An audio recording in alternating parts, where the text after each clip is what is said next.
Thank you for joining us for Weekdays Live with Reverend Al Sharpton. Take the time to share this broadcast right now. Tell your friends it's time to keep it real with Reverend Al. Comment your questions now in the chat or call Reverend Al Sharpton directly on air at 877-532-5797. Now stay tuned for Reverend Al.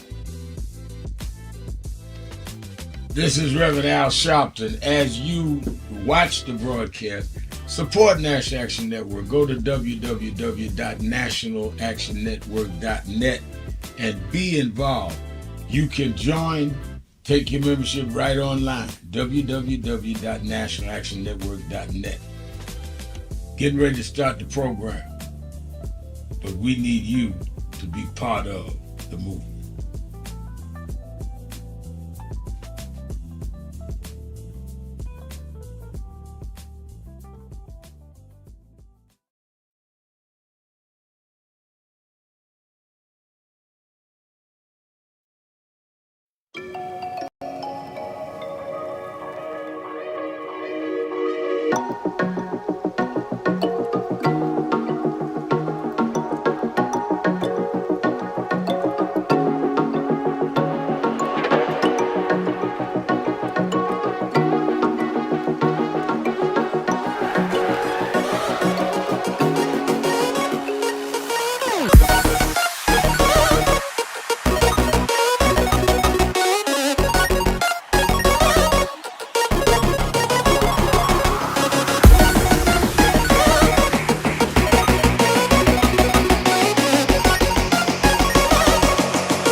June 12th.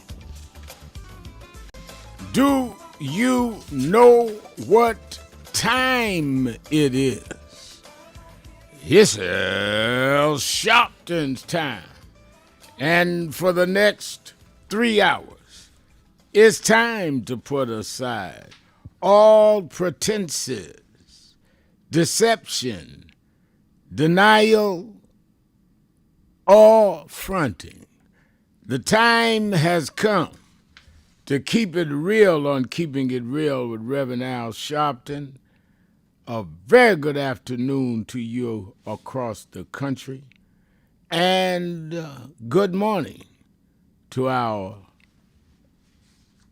listening audience in the West Coast, and welcome to those listening on Sirius XM, Channel 126, The Urban View, where talk empowers and becomes action. And action is what we need with all that is going on. And the times in which we live, action is not something we would like.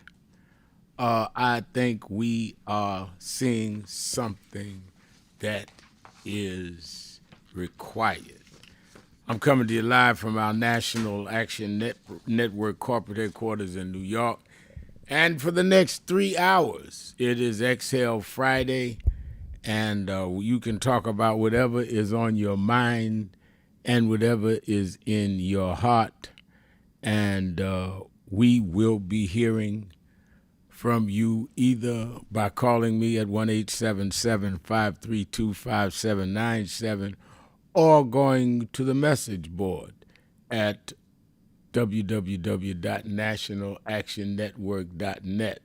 And I see Cedric Cooper is already on the message board saying, good afternoon, Reverend Dr. Sharpton and Keeping It Real Nation. I tuned into the Hampton Ministers Conference last evening, and I spoke yesterday at the Hampton Ministers Conference. This is a conference, for you that don't know, that ministers all over the country, thousands of them, gather once a year and preach and sell books and do various things in the faith community.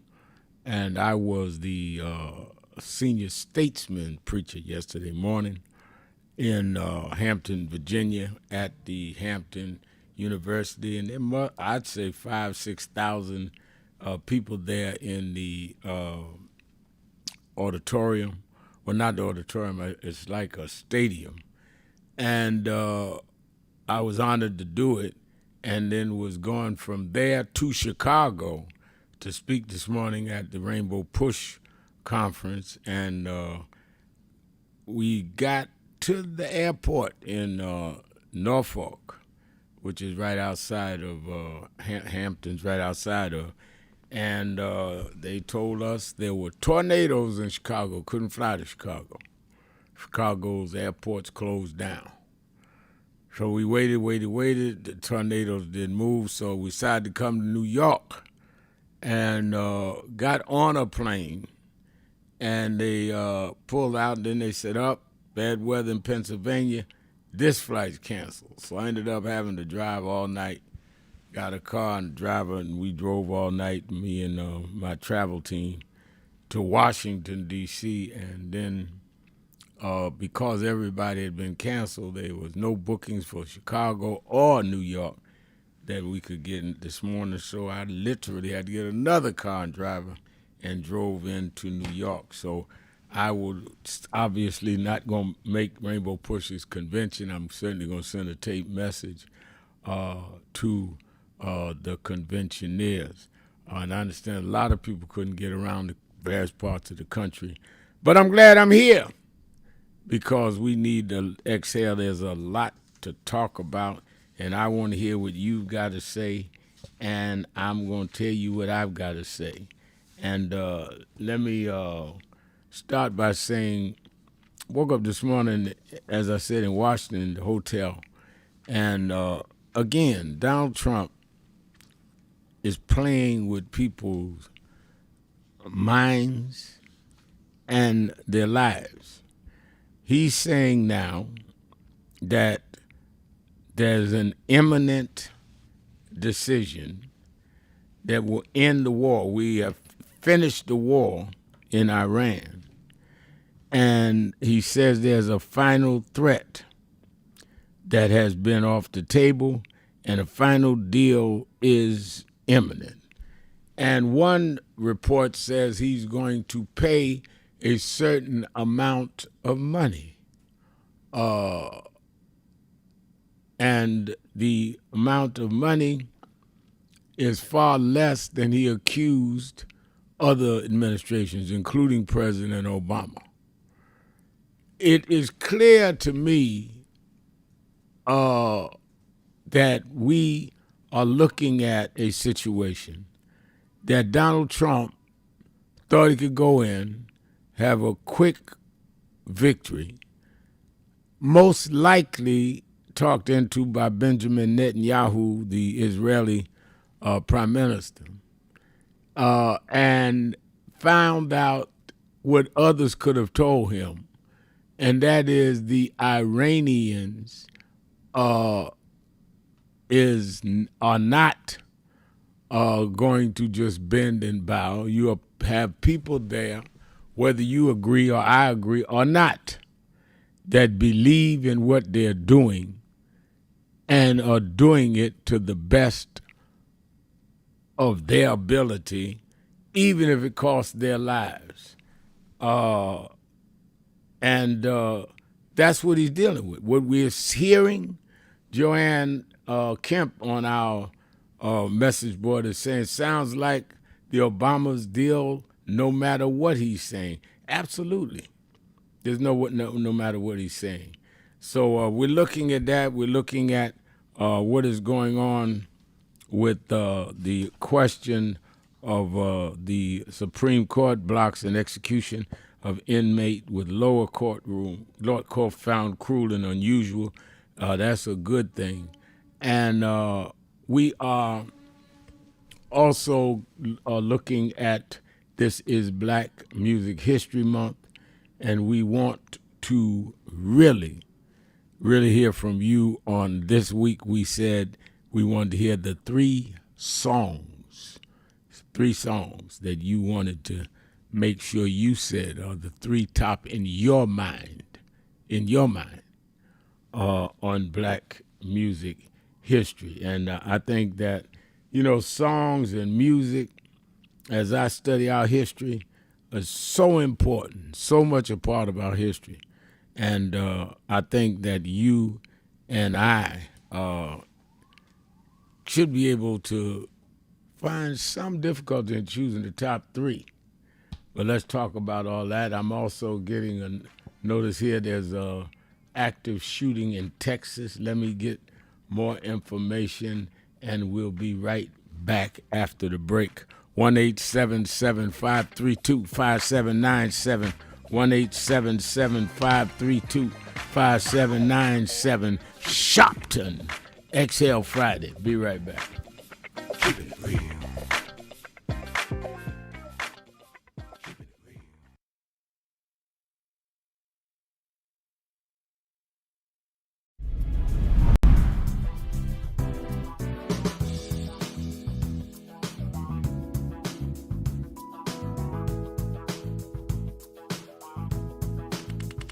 This is the first Thanksgiving I'm here in New York. Over 20 years. I'm just glad to be here with Rev today and to hand out the food. It's a blessing. It's a blessing. It's a blessing. It's Erica Ford, the Peace Doctor in the building. Here at the National Action Network, it's about thanks. It's about giving. It's about gratitude. It's about love. I feel it is important for you to understand that there's work out here to be done, but it starts with gratitude, it starts with giving, it starts with peace, it starts with love. Let's go. Before we feed our family, we got to make sure that we feed the community. That's right. That's what it's all about. We got to come with Sharpton phones. You come and you make sure you show up, serve the community. That's what it's all about.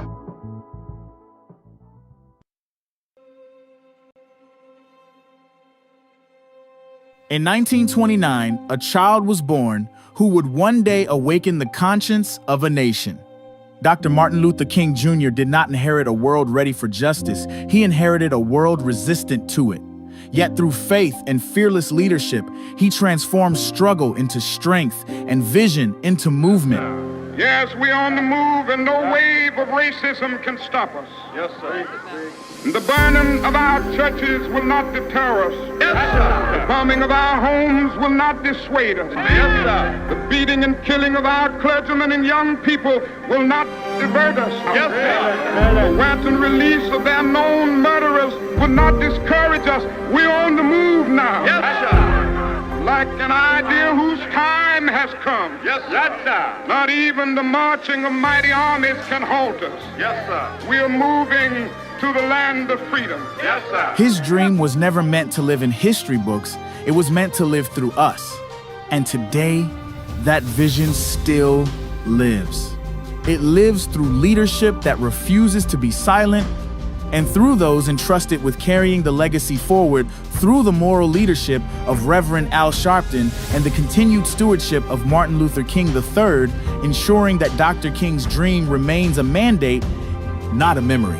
Through National Action Network, that vision remains active, organizing in the streets, advocating in the halls of power, and confronting injustice wherever it exists. Last year, on Dr. King's Day, we stood together and made a vow to keep alive everything Dr. King stood for, not just in word, but in action. We marched, we gathered, and we recommitted ourselves to the work. Since then, the movement has not paused from the National Action Network convention, where leaders came together to organize and build power, to the Keepers of the Dream Gala, an event established in the name of Dr. Martin Luther King Jr., to honor those who actively protect, advance, and live out his vision of justice, equality, and service.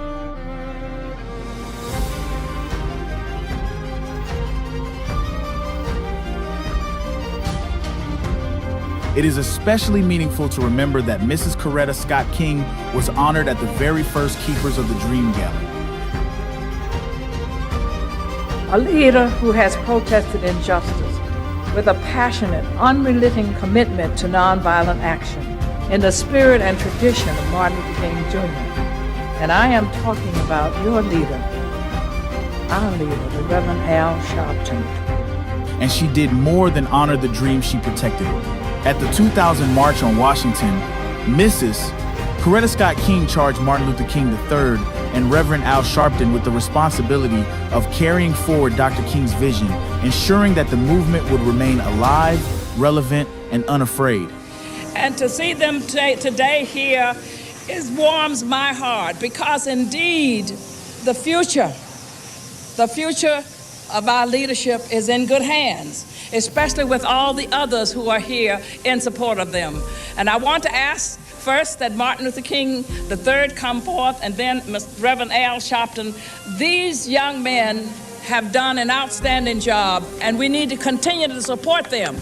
I will be there with them, even though I may not be able to walk all the way, but if I have to go in the wheelchair, that'll be all right too. I'll be there. Thank you. God bless you. And 25 years later, they still stand together. On the 28th of August, 2025, Reverend Al Sharpton and Martin Luther King III stood side by side once again, not by coincidence, but by calling.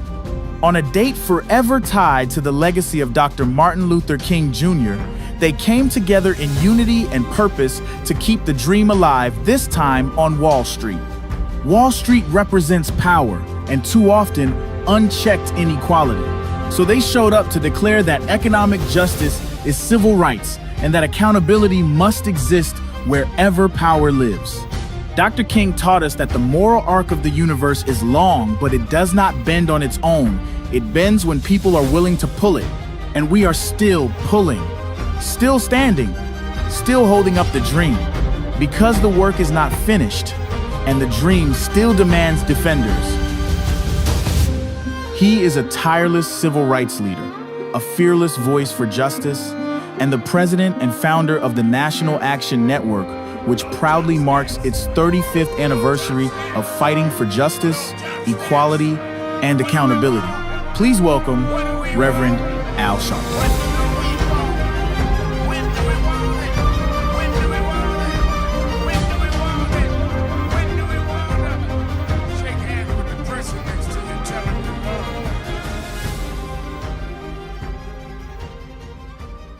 So who is Al Sharpton anyway? Who is this 33-year-old preacher without a church? A number of black New Yorkers as well. He is little more than a pudgy exhibitionist who can be counted on to show up, bullhorn in hand, at every racial incident.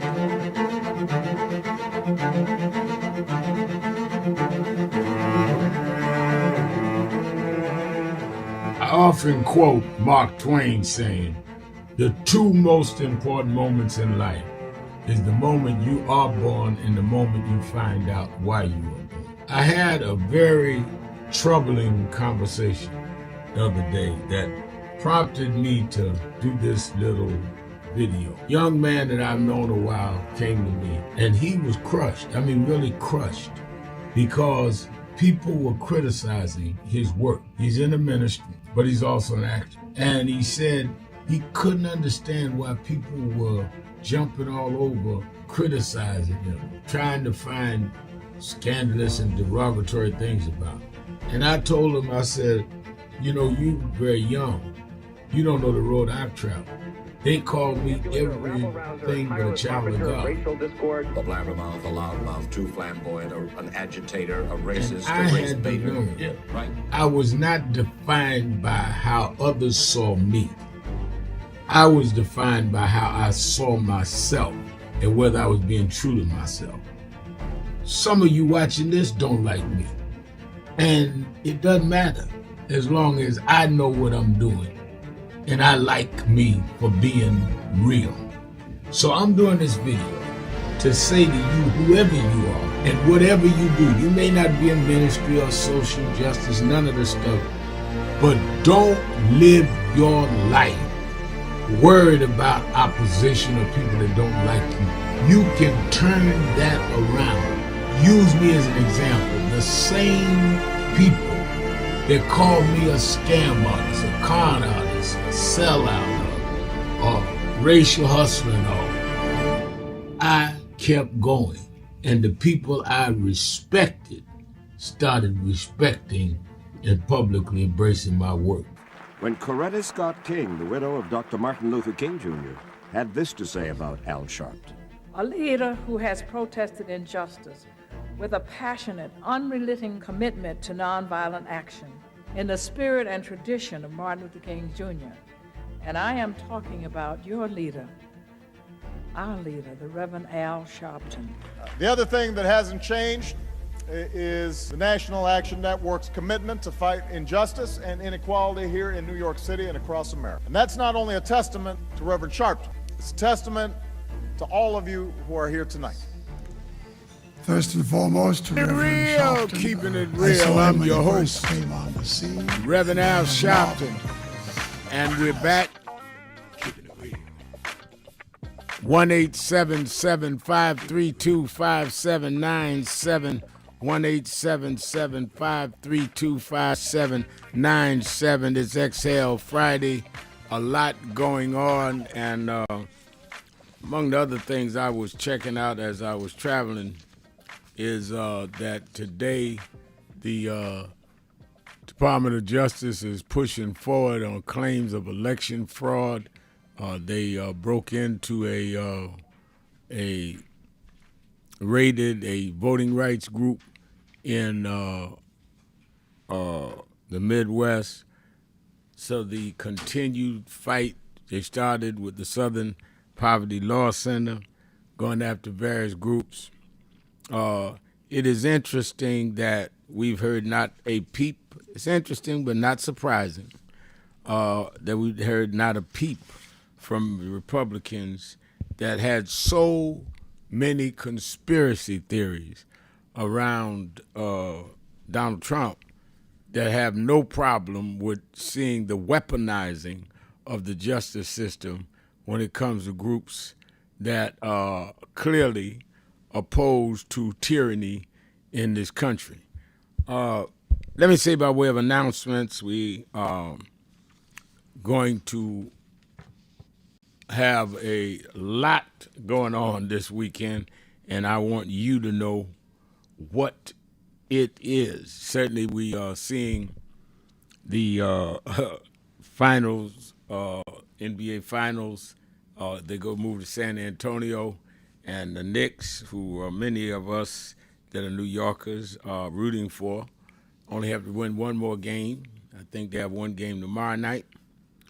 And then if they win that game, is over.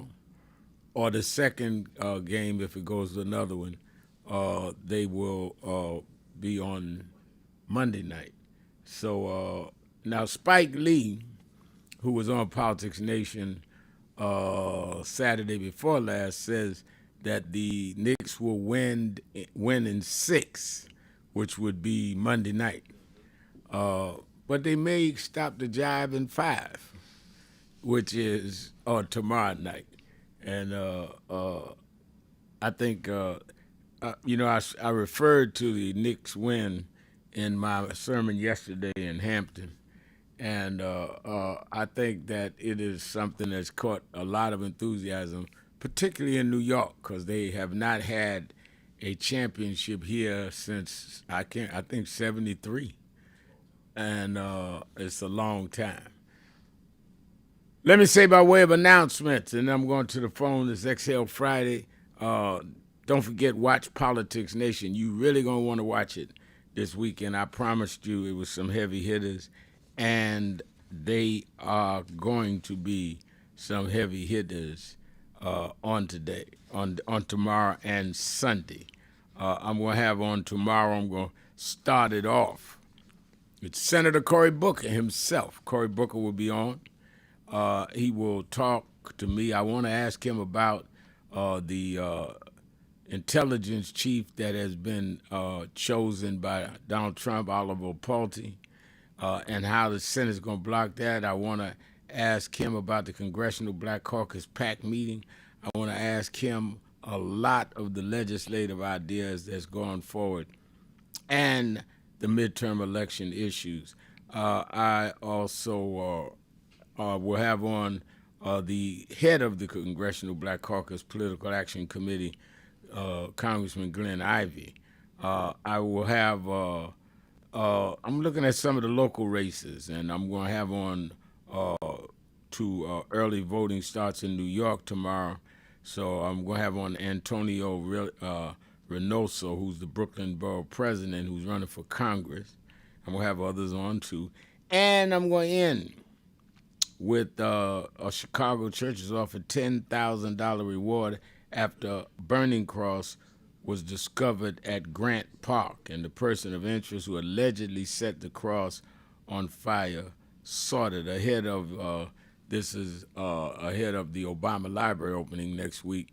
They set this cross at Grant Park, and for you that remember, President and Mrs. Obama and the children walked out at Grant Park to receive the crowd after it was announced that he had won for president as the first black president. So there is a reward for who burnt the cross, and we'll have on the pastor who has put up that reward, as a well-known activist nationwide, head of the priest at St.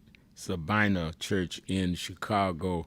My friend Father Michael Flager will be on my show tomorrow night. And, of course, I want you to watch it. And then Sunday I'm going into Virginia, and threats to vote in Nevada, what was going to look like. I'm going to ask about the Department of Justice interfering over elections across the various county and the winners of various primaries. I'm going to have on Aaron Ford, who is his brother running for the Attorney General of that state of Nevada. And he is a gubernatorial candidate, and the threats they're playing to interfere with Nevada is a voting rights issue. I'm going to have the candidate himself on, and I'm going to have on other candidates. And I'm going to have on the very esteemed best-selling author of sports, talked about sports and how they use athletes in our community as well-paid slaves. I want him to give me his handicap on the UFC fight, which is going to be happening later Sunday night and at the White House, the cage fight. And I'm going to talk about how, with him, about a Somali referee was not granted a visa to come to the U.S. I want to talk to him about the Knicks game.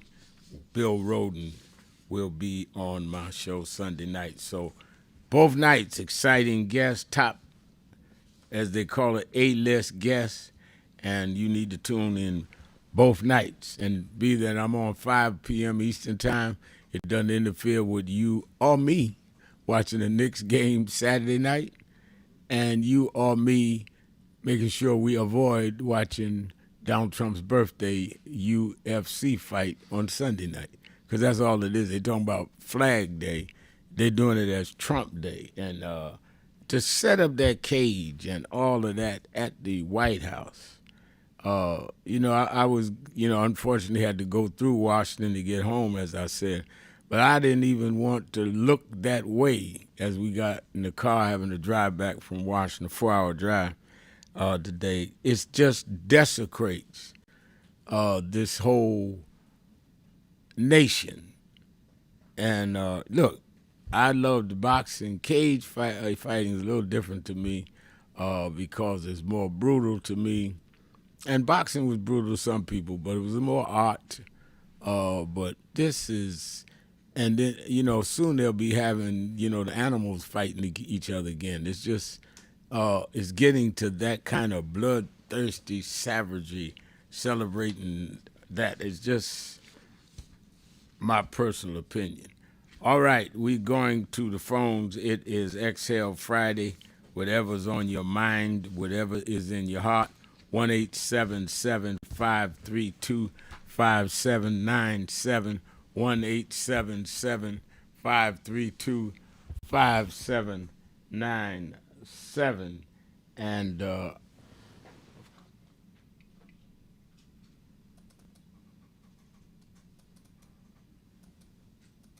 let's hit the break first.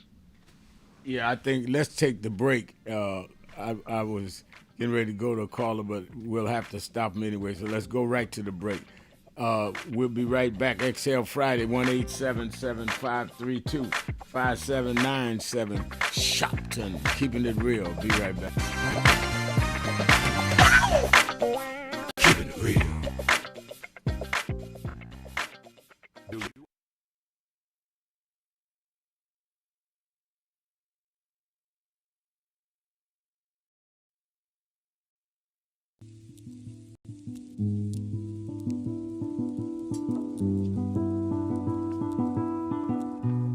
I had a thought this morning that I want to share with you about mentorship. I am able to do a lot of what I do because I had great mentors, but there are correct ways and incorrect ways to mentor people, in my opinion. I was mentored as a boy preacher by Bishop F.D. Washington, one of the great Pentecostal preachers of his time.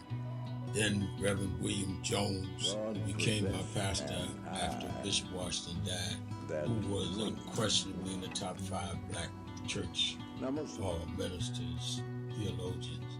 Reverend Jesse Jackson, who I started my activism under his leadership, he and Reverend Jones. And I learned politics directly as a youth director from Shirley Chisholm. So even though I didn't finish college, I had the most unique education in the world from being exposed to giants. But the one thing I learned is as I grew older and people started coming younger than me and wanted me to teach and mentor them, the magic of the mentors I had is they did not want me to be their clone. They wanted me to learn things from them and use my own gifts and talent in my own unique way and let me do things on my own, because they knew that if I flopped in some things, it would teach me for the other things. They'll come and help me once I was down, but they were not going to have me avoid being down. And they were not going to impose themselves on me. Why am I saying that? Because too many mentors want clones. And too many mentees want their mentors to put them on a pedestal. Oh, so-and-so didn't do this for me. Oh, so-and-so didn't open doors for me. If they got to open doors for you, it may mean that they knew you weren't ready to go through those doors. Their job is to prepare you. Your job is to develop your own skills, your own unique ways. And I don't care if it's my daughters, who both have come into their own, or anyone else. I'm not a talent agent. I did not form National Action Network to give people their step up. I formed it to fight for justice for everybody. If talented people get in, it's my job to invest and give them a platform. It's their job to get on the platform and perform and show their ability. Sitting with me today in the office as I talk about it is one of my mentees, Reverend Stephen Marshall. Now, Stephen, you just came around us when you were how old? 11 years old. 11 years old. You just turned 40 and now you're called to the ministry? Yes, sir.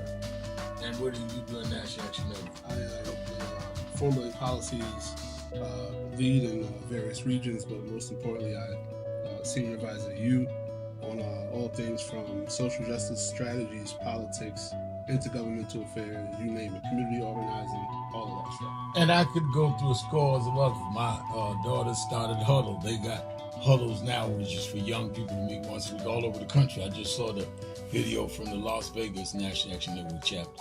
Now, when you decided to preach, did I ever tell you to become a preacher? Not one time. Who called you to preach? The Lord.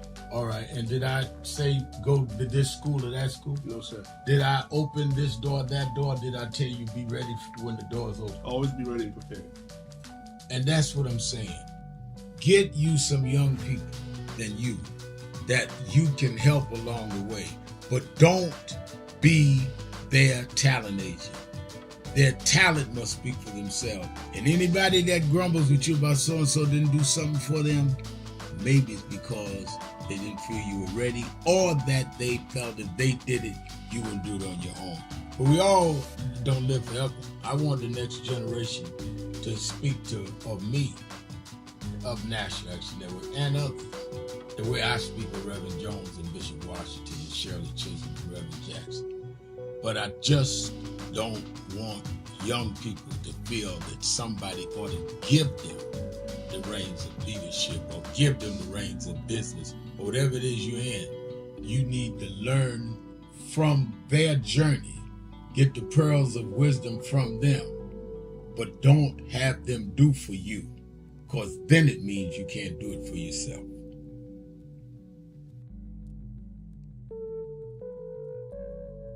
And I think that is extremely important about the funding. But I also want to add how they're changing what can be taught. You have states outright saying you can't teach Black history and you can't teach certain other histories and the curriculum. You have this administration that is literally taking out exhibits from the Smithsonian. So we have not only an education problem in terms of resources, we have an education problem in terms of curriculum and what people are being taught. So I have one grandchild, 6-year-old. When he gets to high school, it may be just against the law for him to learn about certain parts of American history, which includes Black. We want to talk about slavery. We want to talk about the good side of America. Well, what does that mean? That's not history. Everything was not good. And I think that that is the threat that we've got to fight, which is why we've got to fight with the courts and the streets, because they are literally changing the textbooks as we go. As they do that, they change the opportunities, because then the fight against affirmative action is not having access to these institutions and telling these institutions, this whole fight around DEI, which they did, started at Harvard with a Black woman president. Started with them saying you can't teach diversity in an Ivy League school like Harvard. It didn't start in Little Rock at the high school. This fight, this time, was Harvard. And they went from there on. And I think that we've got to have the same resistance. If they could fight in the 50s, at ACP with the Defense Forces together and deal with the question from Little Rock in terms of desegregation, then we that are far more educated, far more economically secure personally, have no excuse in the age of what they did in Harvard not to be standing up back to this.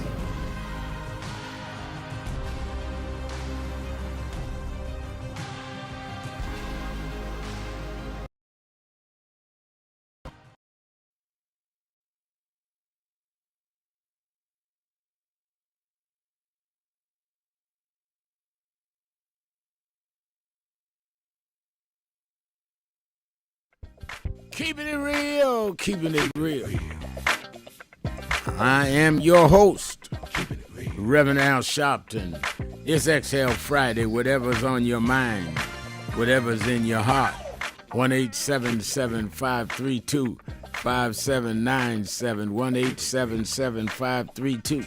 1-877-532-5797, or you can go to the message board.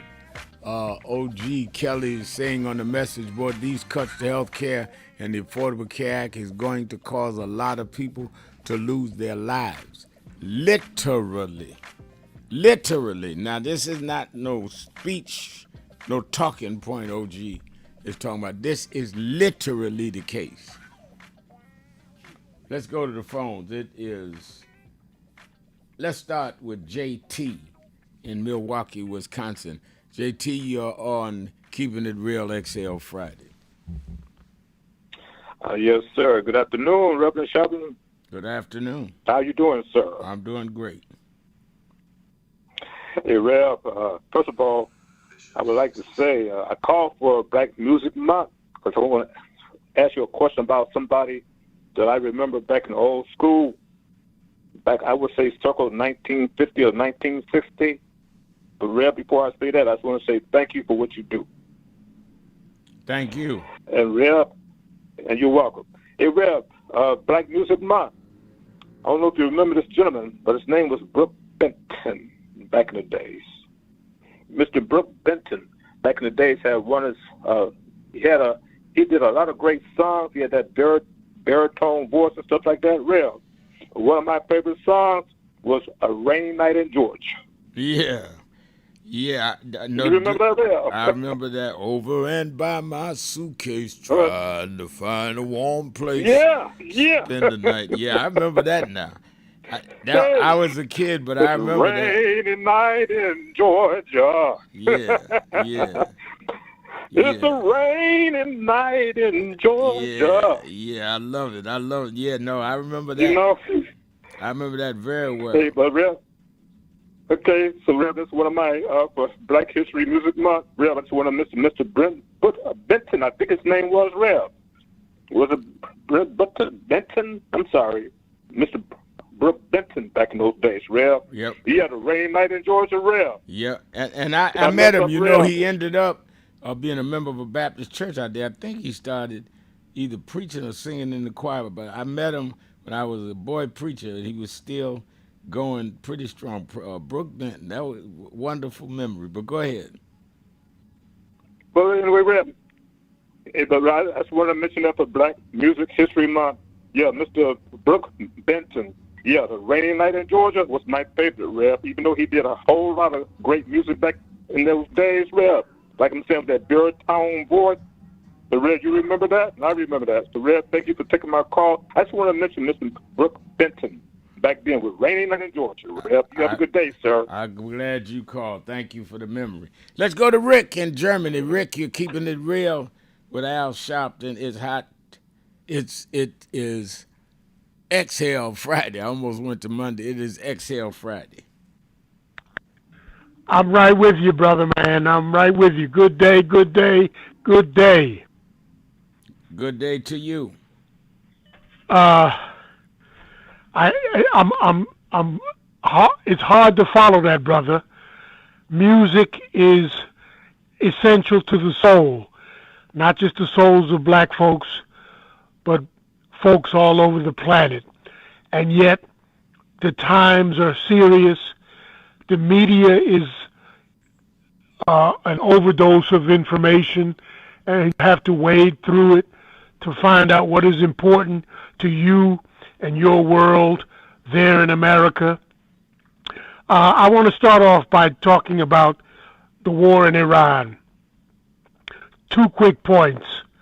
It is arrogant and hypocritical for the Western world to declare that Iran, as an Islamic nation, should never possess atomic weapons or atomic power that might lead to atomic weapons. We have both in America, and I just think it's just arrogant and hypocritical for us to press down on them for what they might do, what they haven't done, but what they might do. Second, World War III started in 1991 with George H.W. Bush going into Iraq to wage war. World War III is still going on, not only because of the president in the White House, but because of a Congress that looks the other way when presidents choose to wage war. The World War III is still going on.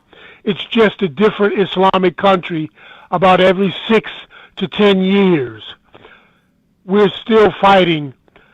And if you look on a map, Iraq, Iran, and Afghanistan are neighbors. They all border each other. So it's like pick a country, and if they're if we deem them to be a threat to Israel, we will wage war with them because of what they might do, not because of what they've done. And last, I asked you yesterday or the day before about Ireland. I understand that a black man was murdered by security forces in Dublin for shoplifting. I also understand that blacks in Northern Ireland, Belfast particularly, are catching hell. The whites are rioting and setting fires.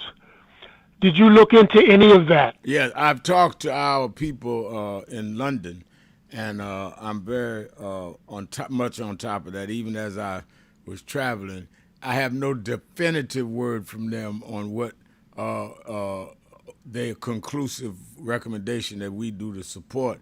But there is a movement there against the, especially in Ireland.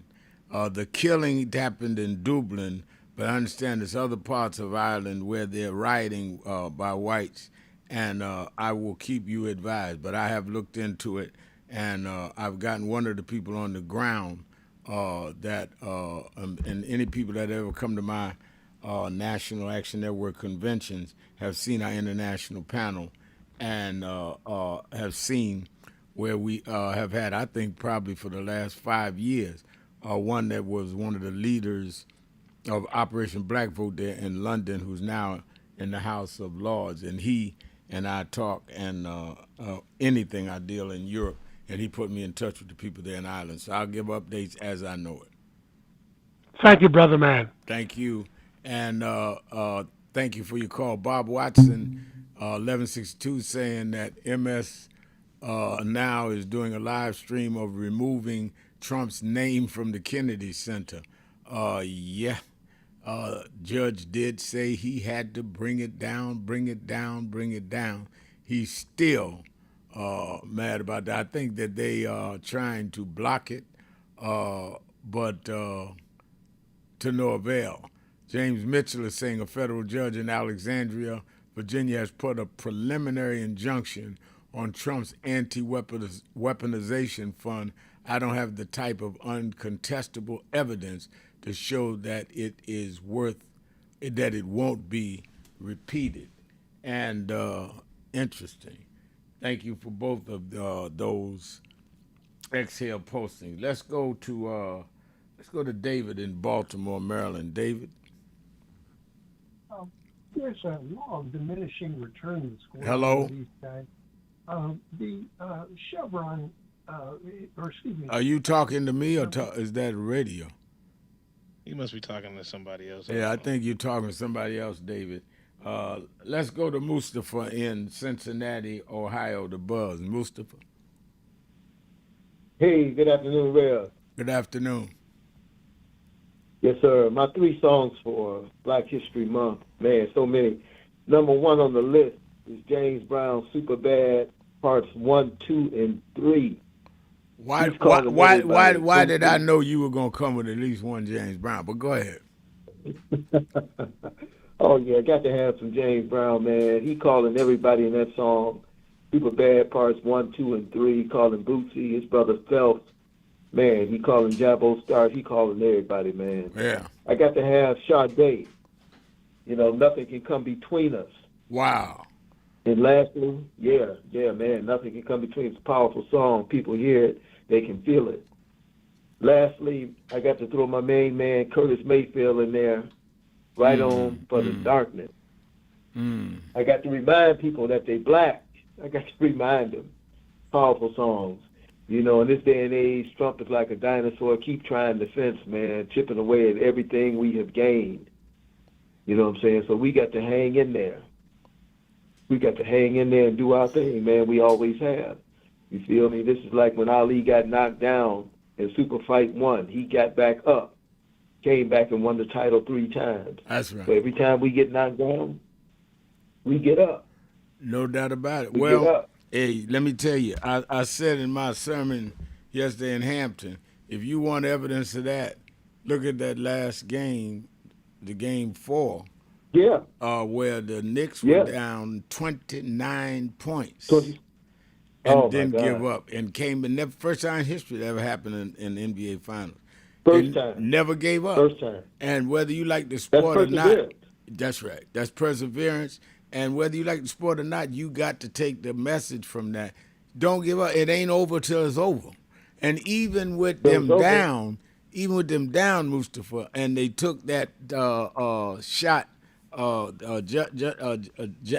Jelly took that last shot, and it hit the rim, and was getting ready to bounce back, and OG jumped and just put it in.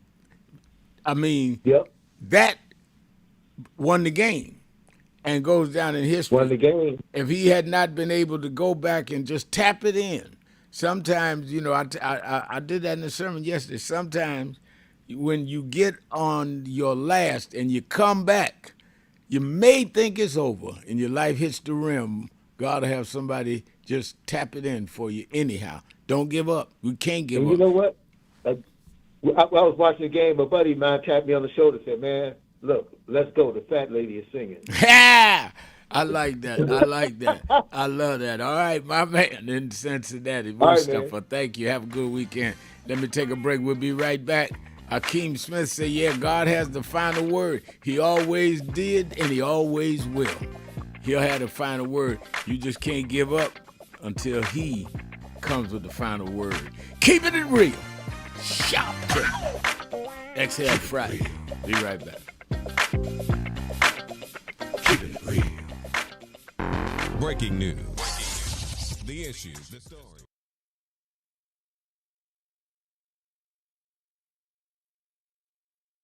Where in history is this? He said we always go one step forward and two backward. Well, here we are now. The problem is not Trump. The problem is us.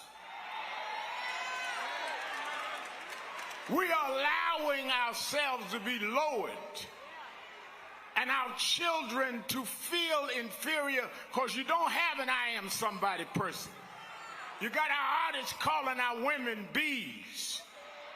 Our others calling us niggas. What happened to us? What happened to black and proud? What happened? I'm gonna vote. What happened? Ain't gonna let nobody turn me around. What happened to us? The only thing that will matter 2 minutes after you gone is what you did for more than yourself.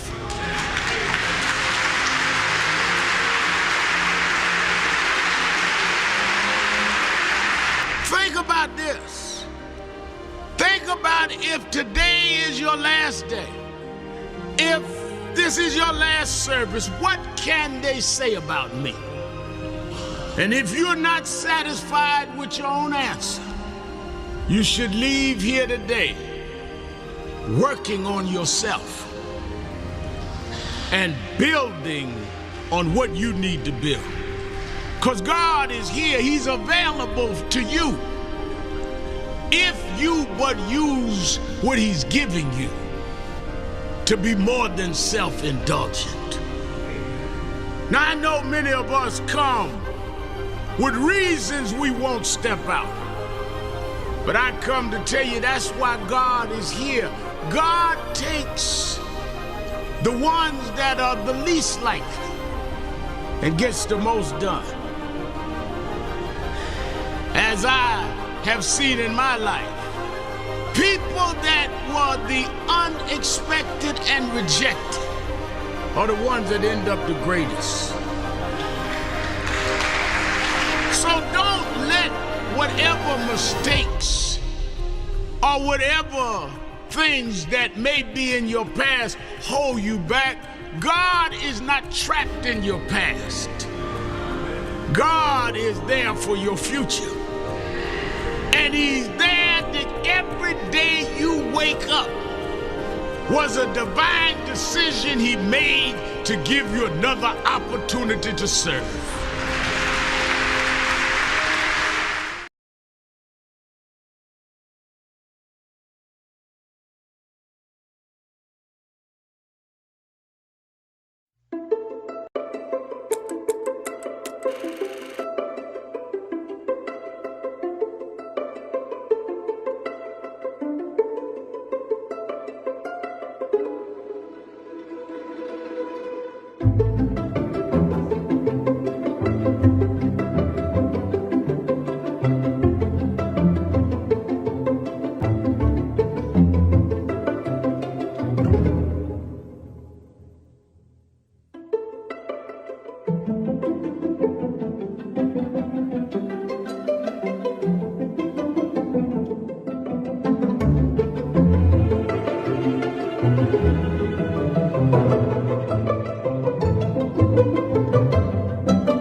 dead.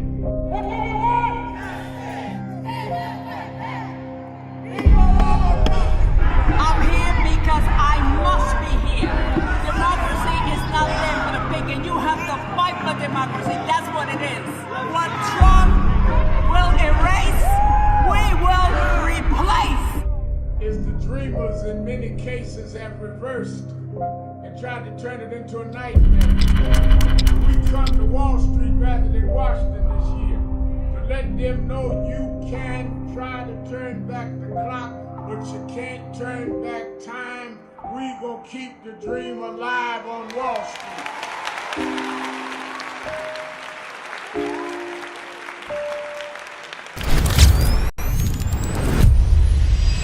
This organization has been on the front line. People ask me, why do families call us? Because we never leave them.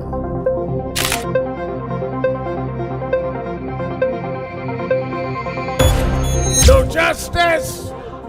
No justice! What do we want? What do we want? What do we want? When do we want it? When do we want it? When do we want it?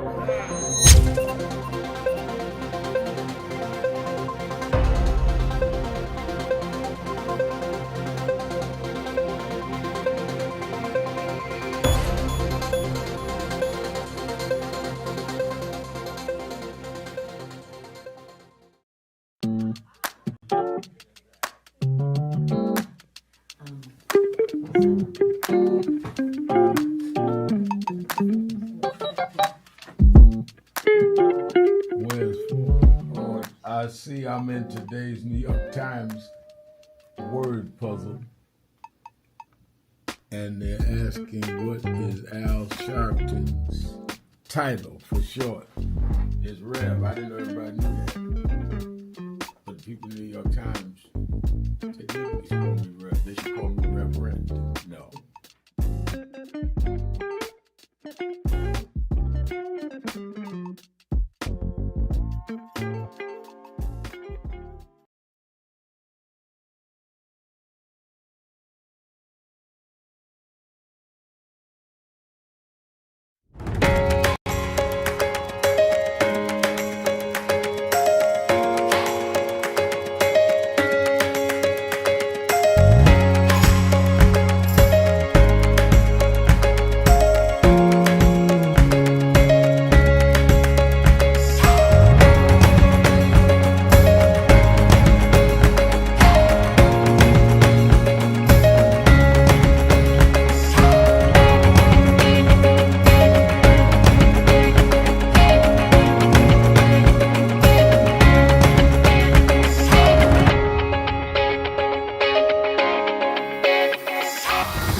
America's #1 civil rights leader, the Reverend Al Sharpton.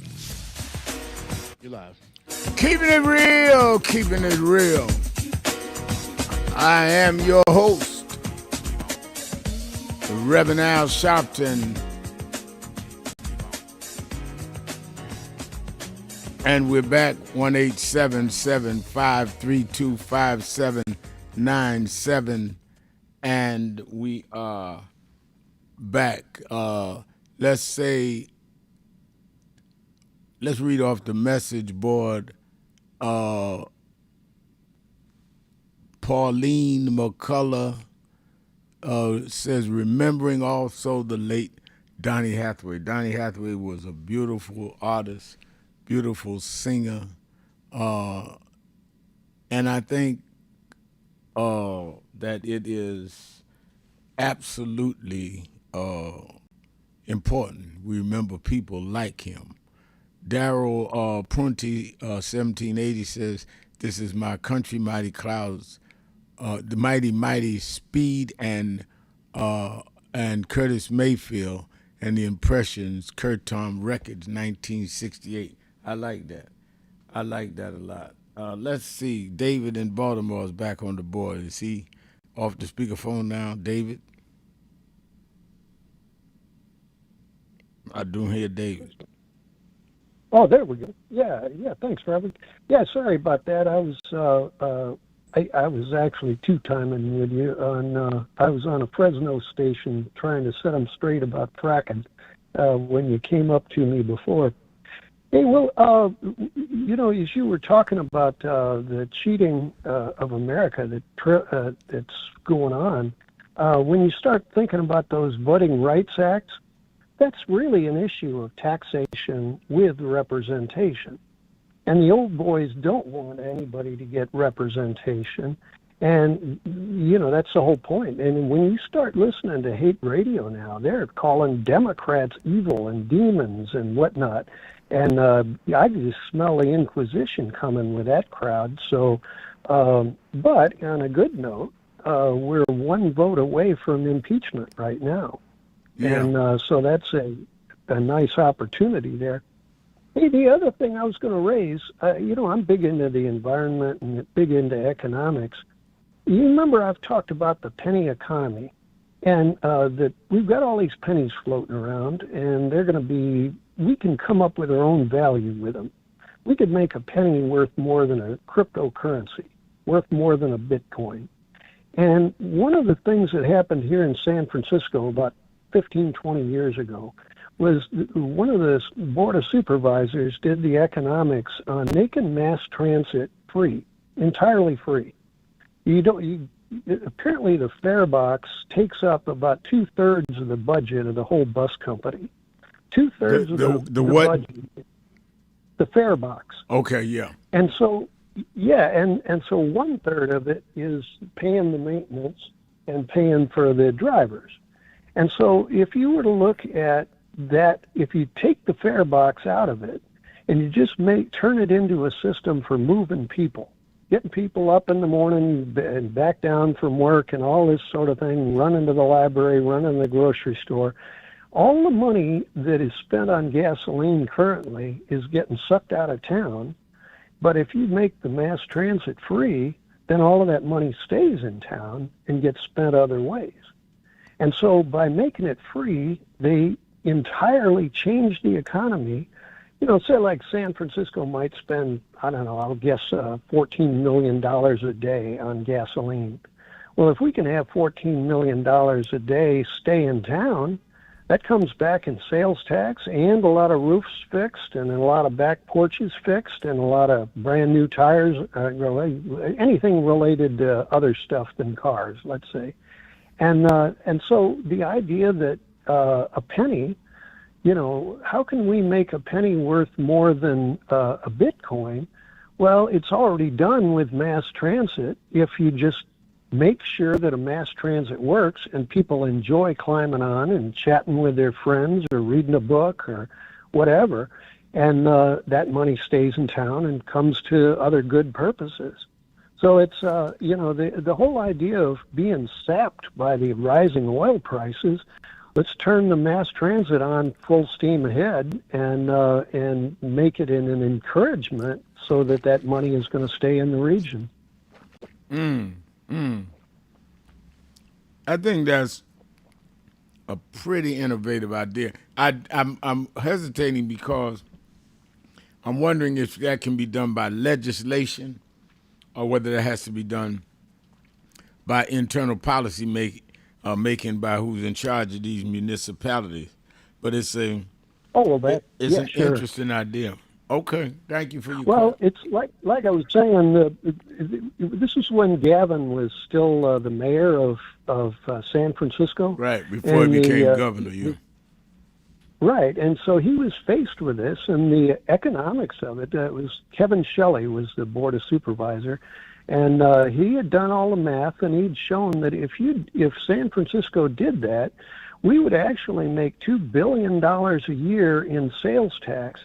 And what it costs to do paying the drivers and fixing the buses would be far less than the $2 billion we get back by making it free. And then of course this was during the Bush Gulf War, the Bush Iraq War, when having oil was just about as an evil, as stupid idea as there was. And so Kevin Shelley's math played out, and we don't have it all free right now, but there are that logic is sitting here where the students get free passes, where the seniors get free passes. They get their errands done. They don't have to crowd up the street with pollution and traffic accidents and bogged down. Mass transit gets people there quicker. No, it pays for itself 100 different ways. Interesting. All right, thank you for your call. I see Happiness Donuts on the message board saying our former Republican governor turned down our light rail project. And Joanne Kemp saying it's sad that Republicans walk a tightrope between appeasing Trump and trying to appease constituents. Honesty first. It's very true. What Joanne Kemp is saying, that they're trying to walk this tightrope, and by flattering the president, who's got a fragile ego and many feel is not operating at his best mental facilities. And I had breakfast with a businessman the other day who is a white Republican, and he was saying that about him. And he engages with him from time to time.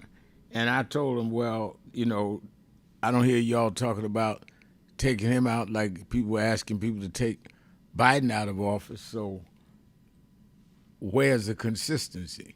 And it is mind-boggling to me how they all are just so intimidated, scared of Trump. So he's going to attack you. Okay. So he's going to have people come after you. Well, if you ain't doing nothing wrong, it'll bounce back in their face. It'll make you bigger. Stop giving him what he doesn't have. He don't have the last word. Let's go to Todd in Cleveland, Ohio. Todd, WERE, you're keeping it real with Al Sharpton. Hey, Reverend Al Sharpton. So do you, in your personal assessment, also recognize the redistricting of the maps around the country by the Republican Party is not just an attempt to change congressional districts for the midterm, but to also manipulate the Electoral College for the presidency? Absolutely. I think that it manipulates the electoral map, because if you change the districting and the voting and you diffuse a lot of people that will come out and vote, it will end up affecting the people that are the makeup of the Electoral College. And what people generally don't understand, you probably do, is the Electoral College meets and does the Electoral College voting. The members of the Electoral College are on the ballots. So as you do the redistricting, we need to take a close look at how the Electoral College people are chosen or elected, and see if they are broken down by these new district lines, which disenfranchises the process of the Electoral College representing large segments of the American populace. Everyone doesn't recognize this. It should be basic civics education for kids by the time they get to the ninth grade that you could win in the presidency the 12 most populous states through the Electoral College. That would be California, Texas, Florida, New York, Illinois, Ohio, Pennsylvania, Georgia, Virginia, New Jersey, North Carolina, and I think Maryland. It might be Michigan. But you can win those states through the Electoral College, and which means you didn't win necessarily every single vote in those 12 states, but you won enough to win the Electoral College and get 270 Electoral College votes, and then every single person in the country in all the 38 remaining states and Washington, D.C. could vote against that candidate, and he would still or she would still win the presidency. So if the Electoral College is manipulated to the point where someone can win just those 12 most populous states, which is what's going on, that is what the attempt is, the ambition is, then it doesn't matter what the 38 other states totally think, or the District of Columbia. You won the presidency. And this is unprincipled. Wouldn't you agree? I totally to even agree. Push to do that. Well, and I totally agree. And the technical way they're going to attempt to do it is by the electors that are elected to the Electoral College based on those maps, those congressional districts. And folks don't completely understand that because it's not taught to them often, not everybody, but often because it's not taught to them in school in just plain language. This is the dilemma with the Electoral College, amongst other things, that it can be manipulated that way, and it can really happen quickly now because the 21st century information moves so quickly, true and lies. And this is why these maps should be set up separate from being able to be manipulated by political parties. You know, we should not be able to gerrymander through political parties, or for that matter at all, because this is what goes on. Never mind the rest of the country. Let's just get our people in as quickly as we can, and then we'll just tell the other groups, the rest of the population what to think. And I repeat something that I said last week. This is what Washington was talking about in his farewell address when he said political parties can be potent engines for cunning, ambitious, and unprincipled men to subvert the power of the people. That's what he was talking about. And he said men, but this is men and women, and this is a very, very serious matter. No, it's the most serious. It's the most serious. Thank you for your call. On the message board, I see O.G. Kelly said this weekend of Black Music Month, 3 songs come to mind. 1, Off the Wall by Michael Jackson. 2, With the Racial Division Today is Eye for an Eye by Ghetto Boys. And 3 is Non-Stop by Drake. OG, I thought I was the only OG that knew some Drake song. Rich Thomas is on the message board saying race beta, zero accountability or credibility, waste of air. Rich, you shouldn't talk about President Trump like that. Let's take a break. We'll be right back. Keeping it real. Have some respect for the office. Keeping it real. Sharpton. Be right back. Keeping it real.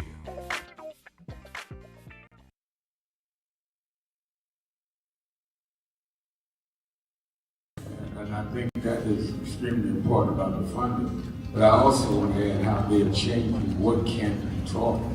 You have states outright saying you can't teach Black history and you can't teach certain other histories and the curriculum. You have this administration that is literally taking out exhibits from the Smithsonian. So we have not only an education problem in terms of resources, we have an education problem in terms of curriculum and what people are being taught. So I have one grandchild, 6-year-old. When he gets to high school, it may be just against the law for him to learn about certain parts of American history, which includes Black. We want to talk about slavery. We want to talk about the good side of America. Well, what does that mean? That's not history. Everything was not good. And I think that that is the threat that we've got to fight, which is why we've got to fight with the courts and the streets, because they're literally changing the textbooks as we go. As they do that, they change the opportunity, because then the fight against affirmative action is not having access to these institutions and telling these institutions this whole fight around DEI, which they did, started in Harvard with a black woman president. Started with them saying you can't teach diversity in an Ivy League school like Harvard. It didn't start in Little Rock at the high school. This fight, this time, was Harvard. And they went from there on. And I think that we've got to have the same resistance. If they could fight in the 50s, the ACP Defense Fund was together and deal with the question from Little Rock in terms of desegregation, then we that are far more educated, far more economically secure personally, have no excuse in the age of what they did in Harvard not to be standing up back in this.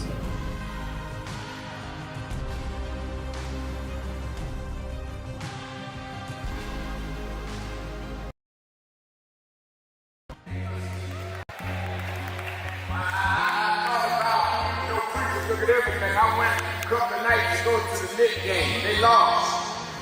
Last night I said I'm not even going down there. I'm going to go to bed. I got to fly to Hampton on to Chicago. And by halftime I said, man, they ain't gonna win this game. They down 29 points.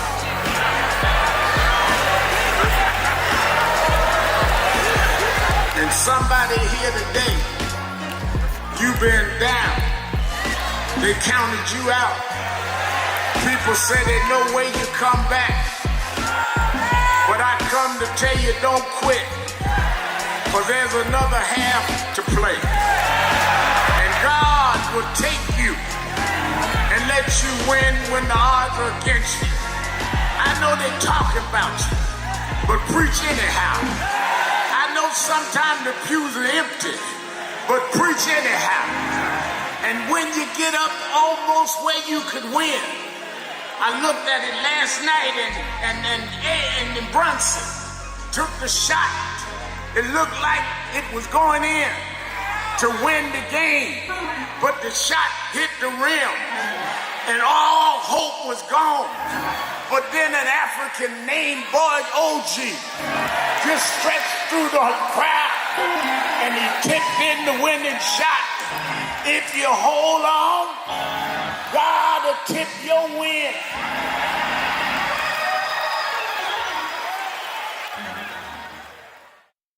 I want to turn the floor over to you, Well, thank you, President Dr. Kimber, and to all of you on the board. I wanted to personally make this appeal from National Action Network and Martin Luther King III and Andrea Waters King, that we've been moving around the country organizing to deal with the question of redistricting when they have used the Supreme Court now to redraw lines that will in many ways break up majority black voting districts. It means that they dilute the strength of our community. It will cost probably 19 members of the Congressional Black Caucus. But as important, if not more important, it will not address the needs of those constituents because they don't have a block vote to say we're going to put in somebody that wants to do what is right for us or not. And that does not necessarily all the time mean a black person, but it gives them power. In Memphis, Tennessee, the majority black district congressman supported and reelected several times by the blacks there was a white man named Cohen. So we see this as an undoing of the Voting Rights Act of 65 and the Civil Rights Act of 64.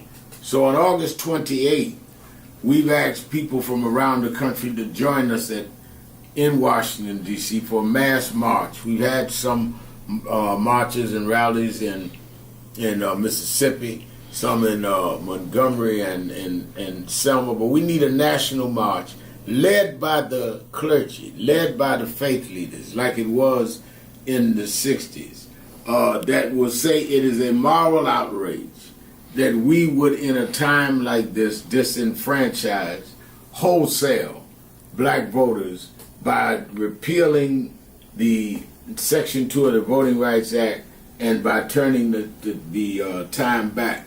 We've heard from a lot of groups, but we need this to be church-led. National Action Network is appealing to you, the president. Reverend Dr. Boise Kim has been on our board for years and knows this well, and the many of you that are on the board. But we need to send a national message in a peaceful, nonviolent gathering led by the clergy, along with Dr. King's son, along with his daughter-in-law, and along with other leaders. But it's time to dramatize it. We see the No Kings March. We see everybody out there rallying. Where's our voice when we're the ones being disenfranchised? We're the ones being attacked. And I think that if we would stand up, the people will step up, because the people understand the gravity of the hour. And I think that we are called upon at this point in history to do what those leaders of the black church did before our time and in our childhood. So I thank you, President Kimball, for giving me an opportunity to make the appeal to the board itself. You have the information. We're going to have buses from all over the country. Those churches that have buses, we give information. Those that don't, we're willing to help supply them. But we need to show a big number right in the nation's capital. History should not say they stripped us of everything and there was not a national response led by the black church. Thank you very much for these few minutes. I thank God I was blessed to have both in my life, both historic, strong figures. But if I misuse them and listen to not only figures that are not as historic as them, but figures that had nothing to do with the calling and purpose of my life, I would live confused. I'd be double-minded. I'm clear. And what I want you to do is be clear. Clear on who you are and why you are. And a lot of that will be exposed to you and others by who you are around and who you allow to enter your head. Keep people at a distance that only have a distant and unclear vision of who you are and who you are supposed to be. They could be your blood relatives, but they could not be the ones that accompany you toward what you ought to be about. Everybody good to you ain't good for you. Everybody that makes you laugh sometimes end up making you a joke. We have a short visit today, so we just wanted to greet you all and thank you for allowing us in. Yes, sir. We was here. They were on the plantation. Our family was on the plantation. Wow. And that's, of course, that's the slave house. That's one of the slave houses. Sir, it's been 13 years. That's right. Good to How see you you. been? Doing fine. Good.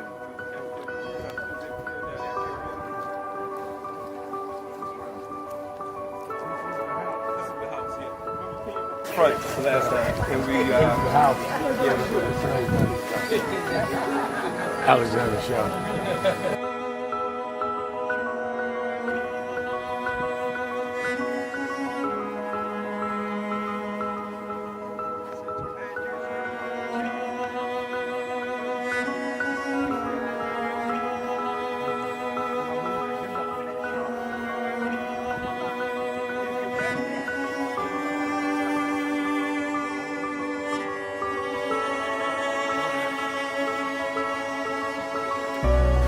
How many slaves were staying there? I have no idea. This is where they would have a slave. Yeah, that's when exactly. That was exactly.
two people that most influenced my life are from South Carolina, James and Jesse. Jesse right up the road from me. I went over his mother's funeral. Jesse walked to my mother's casket. To South Carolina. That's the balance of my life. Friday. Yeah. 1-877-532-5797. 1-877-532-5797, or go on the message board at www.nationalactionnetwork.net, www.nationalactionnetwork.net. And I believe I told DJ Boy, and DJ Biggs says on the message board, pressing toward the mark is a powerful, enduring reminder to stay focused, keep moving forward, and pursue your ultimate purpose without letting past setbacks or distractions slow you down. I agree with that, DJ. That biblical, the double-minded man is unstable in all things, and I agree with that. I may not agree with your conclusions. You may not agree with mine. But if we can agree that we all persevere and not be double-minded, and I think we all should and would get more done. And I think we spend more time attacking each other for different tactics than we do moving forward and what we're doing. You know, when I was in school, you know, I was with the Operation Breadbasket, the Martin Luther King School of Thought. A lot of my friends, most of my friends, were in the Malcolm School of Thought. And everybody spent more time arguing between Martin and Malcolm, when if they did what Martin and Malcolm said, we'd be further down the road.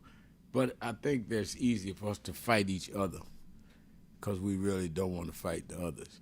Gloria Mays says on the message board, yes, protests in Washington is necessary, but so are engaged active voters during local, state, and national elections. Literally, all forms of resistance are necessary at the moment in our nation's history. And I agree with you, Gloria. Fact of the matter is, national marches are to crystallize the issues that you use nationally to organize. If you don't have the drama of the national march, if we put tens of thousands of people there August 28th, it changes the conversation back, saying there is outrage, there is people concerned about the redistricting, the voting rights. Without that, they ain't gonna bring it up. But if you don't follow it up with local organizing and on-the-ground work, then you've drawn attention to something with no follow-up, and it will not occur to any progress. So it's not one or the other, it's both and. We have let them capture the imagination of the public, and our people feel defenseless because we've not put out a show of force nationally to say that we've not gone to sleep. So people want to join something that's live and vibrant, and we must demonstrate that. So you and I are on the same page there. It's got to be followed up locally, but you got to give them something to work with locally. And my best example is that's what they do. Trump goes out, draws big rallies, then the local guys go in and win the congressional seats. So their model is big national splashes, localized organizing. We must at least be smart enough to do that. And it's not like we've had a big national march, black-led. And the last one we had was on Wall Street last year, August 28th. Now, we've had some local marches, which have been good, Mississippi, Selma, Montgomery. But we need a national right at the nation's capital to put it front and center where, you know, I'm on, have a television show. I see what they're seeing in the newsroom. You got to make them cover and see, wait a minute, there's a lot of legs to this, a lot of people upset. That's why it's important. People should go to the website, sign up for the march so we can be in touch with you. If you want to organize a bus, or if you got a church bus you can bring, or whatever it is, go to to www.nationalactionnetwork.net, www.National Action Network, and sign up for the march. Let's get ready to take our break. We're trying to get some technical stuff out. It's Exhale Friday. Keeping it real. Sharpton. Be right back.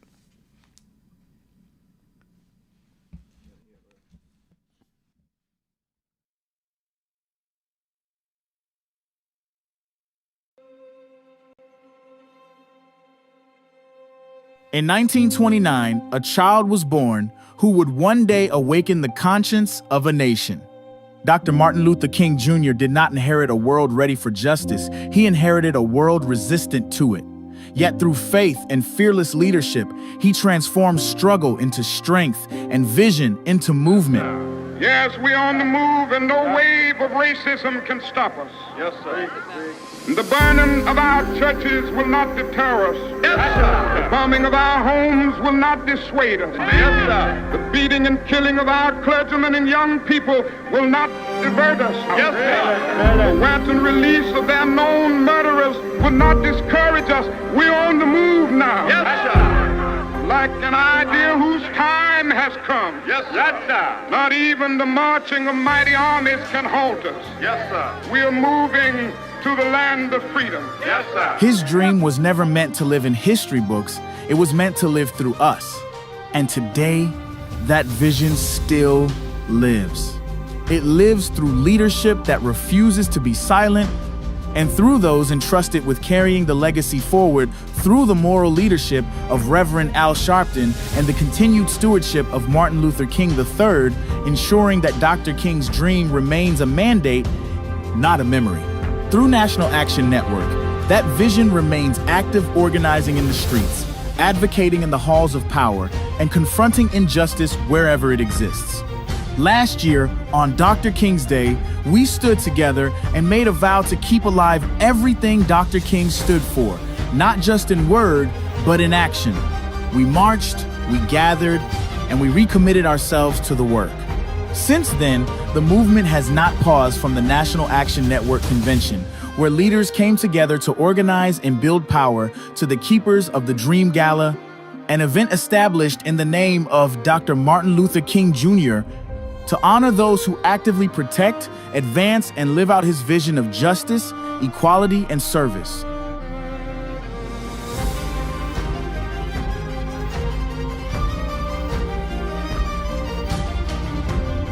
It is especially meaningful to remember that Mrs. Coretta Scott King was honored at the very first Keepers of the Dream Gala.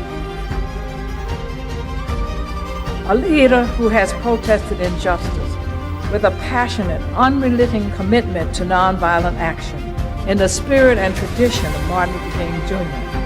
And I am talking about your leader, our leader, the Reverend Al Sharpton. And she did more than honor the dream she protected. At the 2000 March on Washington, Mrs. Coretta Scott King charged Martin Luther King III and Reverend Al Sharpton with the responsibility of carrying forward Dr. King's vision, ensuring that the movement would remain alive, relevant, and unafraid. And to see them today here warms my heart, because indeed the future of our leadership is in good hands, especially with all the others who are here in support of them. And I want to ask first that Martin Luther King III come forth, and then Reverend Al Sharpton. These young men have done an outstanding job, and we need to continue to support them. I will be there with them, even though I may not be able to walk all the way, but if I have to go in the wheelchair, that'll be all right too. I'll be there. Thank you. God bless you. And 25 years later, they still stand together. On the 28th of August, 2025, Reverend Al Sharpton and Martin Luther King III stood side by side once again, not by coincidence, but by calling. On a date forever tied to the legacy of Dr. Martin Luther King Jr., they came together in unity and purpose to keep the dream alive, this time on Wall Street. Wall Street represents power and too often unchecked inequality. So they showed up to declare that economic justice is civil rights and that accountability must exist wherever power lives. Dr. King taught us that the moral arc of the universe is long, but it does not bend on its own. It bends when people are willing to pull it. And we are still pulling, still standing, still holding up the dream. Because the work is not finished, and the dream still demands defenders. He is a tireless civil rights leader, a fearless voice for justice, and the president and founder of the National Action Network, which proudly marks its 35th anniversary of fighting for justice, equality, and accountability. Please welcome Reverend Al Sharpton.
So we just wanted to greet you all and thank you for allowing us in. Yes, sir. Right. We want to move with gold. Yeah, we was here.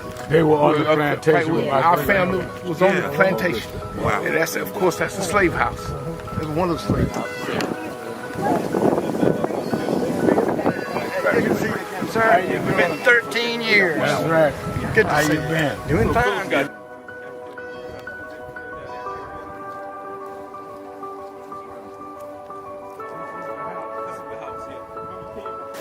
Last time. And we,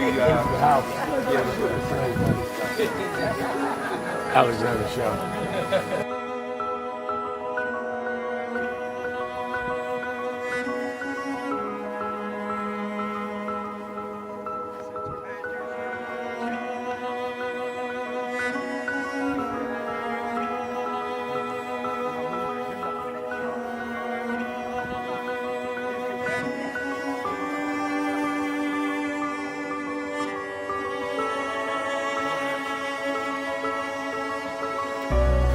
How many slaves were staying there? I have no idea.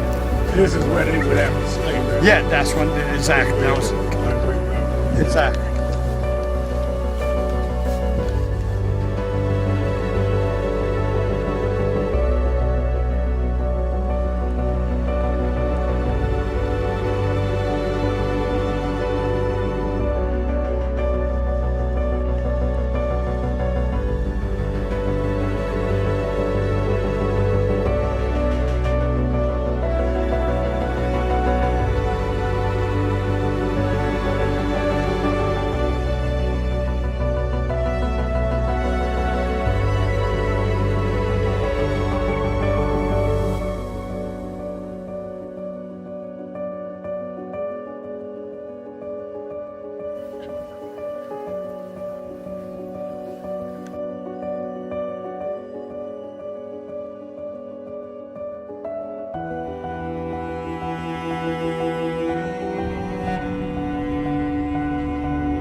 two people that most influenced my life were from South Carolina, James and Jesse.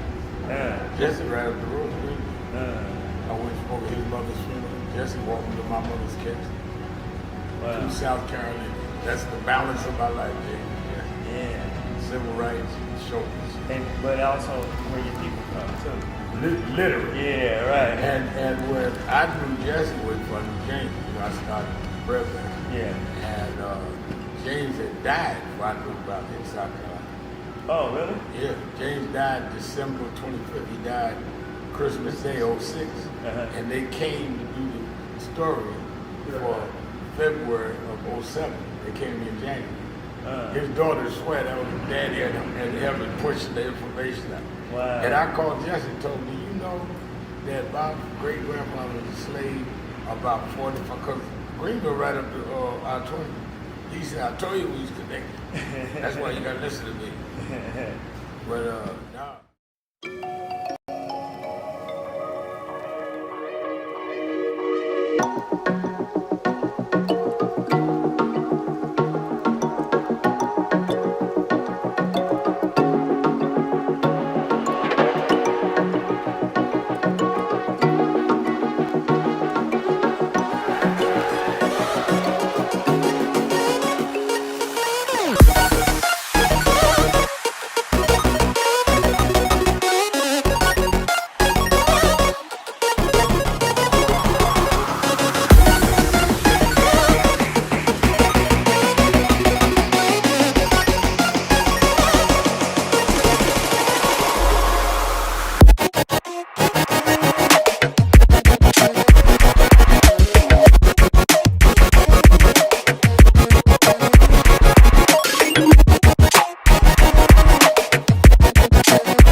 Somebody here today, you've been down. They counted you out. People say there's no way you come back. But I come to tell you, don't quit. For there's another half to play. And God will take you and let you win when the odds are against you. I know they talk about you, but preach anyhow. Sometimes the pews are empty, but preach anyhow. And when you get up almost where you could win, I looked at it last night and Brunson took the shot. It looked like it was going in to win the game, but the shot hit the rim and all hope was gone. But then an African named Boyd OG just stretched through the crowd, and he tipped in the winning shot. If you hold on, God will tip your win.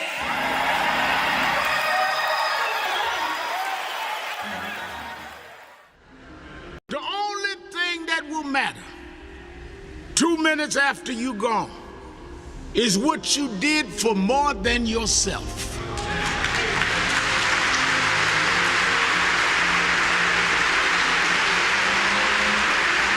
Think about this. Think about if today is your last day. If this is your last service, what can they say about me?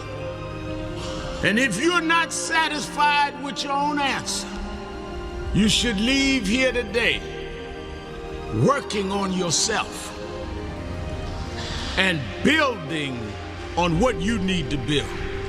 Because God is here, He's available to you if you but use what He's giving you to be more than self-indulgent.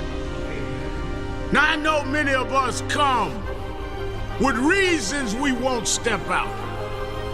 But I come to tell you that's why God is here. God takes the ones that are the least likely and gets the most done. As I have seen in my life, people that were the unexpected and rejected are the ones that end up the greatest. So don't let whatever mistakes or whatever things that may be in your past hold you back. God is not trapped in your past. God is there for your future. And He's there that every day you wake up was a divine decision He made to give you another opportunity to serve.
All over the world today, people are gathered in love vigils to celebrate the life of a man that taught the world how to love. People may be wondering why there's such an emotional outburst, but you would have to understand the journey of Michael to understand what he meant to all of us. For these that sit here as the Jackson family, a mother and father with 9 children that rose from a working in downtown Chicago Tuesday. This disturbing event occurred on the grounds where former President Barack Obama delivered his historic acceptance speech in 2008 election night after being elected the nation's first black president. And officials with the local Catholic church, St. Sabina's on Chicago's South Side, posted a $10,000 reward for information.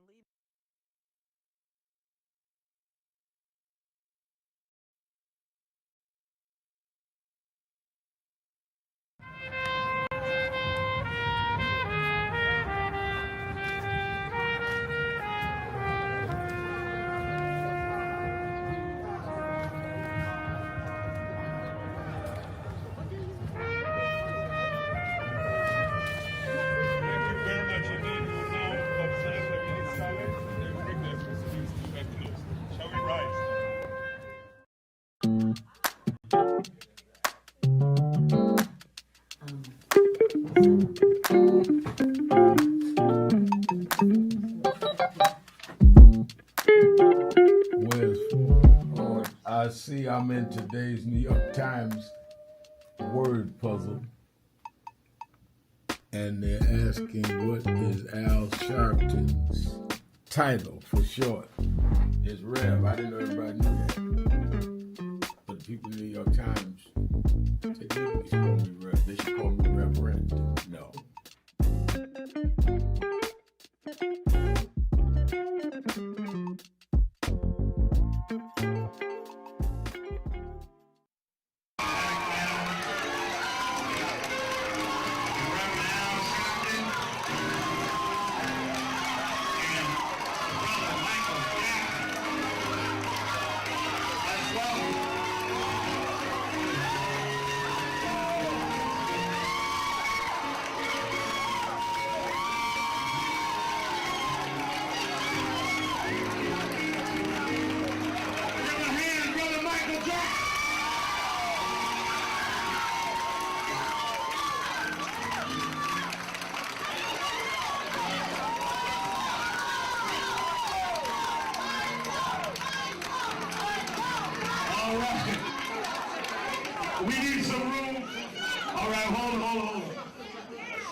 Michael Jackson is the highest selling artist of all time.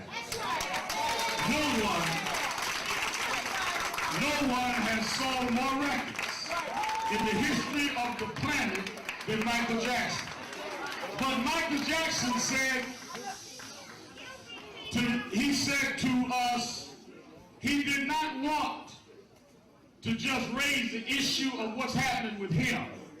He said that artists all over the world need people to stand up and protect their rights. And he said, Reverend, if we're going to stand up, if it's for all artists, I'm there. As you know, there's a big rally his fan club is doing this afternoon, but he said, I'm coming to Harlem this morning to meet with community leaders because we want justice in the music industry for all artists. Now there'll be some that say, oh, Michael, are you doing this only because of your situation? Michael came to Harlem 2 months ago for the DNC. Now he comes for his own peers because we discussed it. Kathy and I talked about how we watched James Brown struggle, Little Richard struggle. We've seen artists, black and white and Latino struggle. Somewhere this has to stop. We do not buy records. We do not buy CDs to give money to the company. We buy it to support the artists that we like. And we want the artists to be free. We don't want the companies bigger than the artists. We want the people respected and the stars that we make stars to shine in the galaxy for us. And let me say this is the 4th of July weekend. Michael Jackson is an American story. Him and his family rode from Gary, Indiana, to where he's an icon all over the world. Didn't no one give him anything. He sung, he danced, he created, he produced, he spent hours in the studio. No executive did that for him. You do not have the right to take from someone what you didn't put in them. He created where he is. We appreciated it. We didn't hear about Michael when he got to Sony. We knew Michael with ABC when he was in Gary.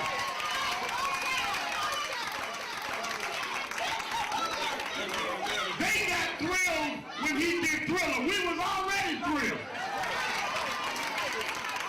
We were already off the wall. And we coming off our seats to stand up for justice in the music industry.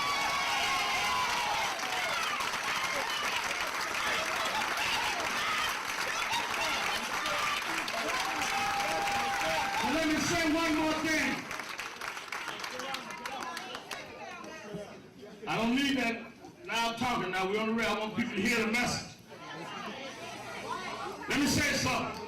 I read one newspaper say, well, the record company saying they're going to wait to put out the best of Michael Jackson. You can't put out the best of Michael Jackson because the best of Michael Jackson is yet to come. He's still creating. He's still innovating. He's still the king. He's still ours and we are still his. Fans all over the world. Thousands came out in London. Thousands will come out in New York. All over the world, we're going to make it clear that our artists should not be paying back things they had no input in. The promotion budgets. James M. Two-Way will lay it out. The video budgets. All of this is charged to the artists, yet the artists have no discretion on what to say.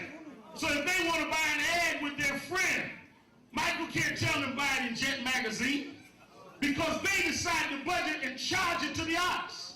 That's why many of these artists have no money at the end of their career. But he wanted to fight while he was on top, so it will help your child not have to fight one day to go through what they've had to go through. Sammy Davis Jr. died broke. His wife had to become a waitress. Michael said, I owe it to Sammy. I owe it to James Brown. I owe it to Little Richard. We gonna stop this once and for all.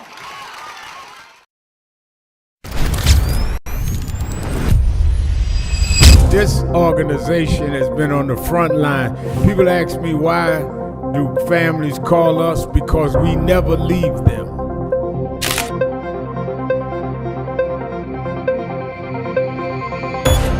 No justice!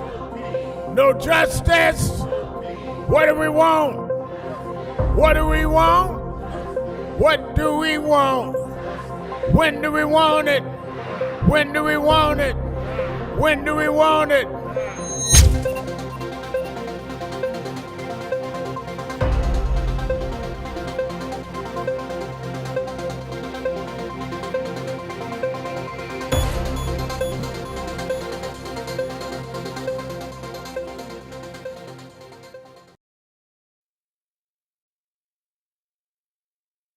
To everyone who joined in March, to every individual who never seen the fact that we got the right to vote because they became strange fruit. I have these tears in my eyes today, Reverend. Cause every generation of us Live from the National Action Network corporate headquarters in New York, where injustice goes, he follows. 30 years ago, Yusuf Hawkins was the young 16-year-old brother killed for being in a white neighborhood in Brooklyn. I got stabbed leading one of those marches. Keeping it real. It's Exhale Friday with America's #1 civil rights leader, the Reverend Al Sharpton.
All is well, Rev, and as always, it is good to be with you. I'm moving through the state currently as we continue to organize folks to join us for the National Action Network National March in Washington.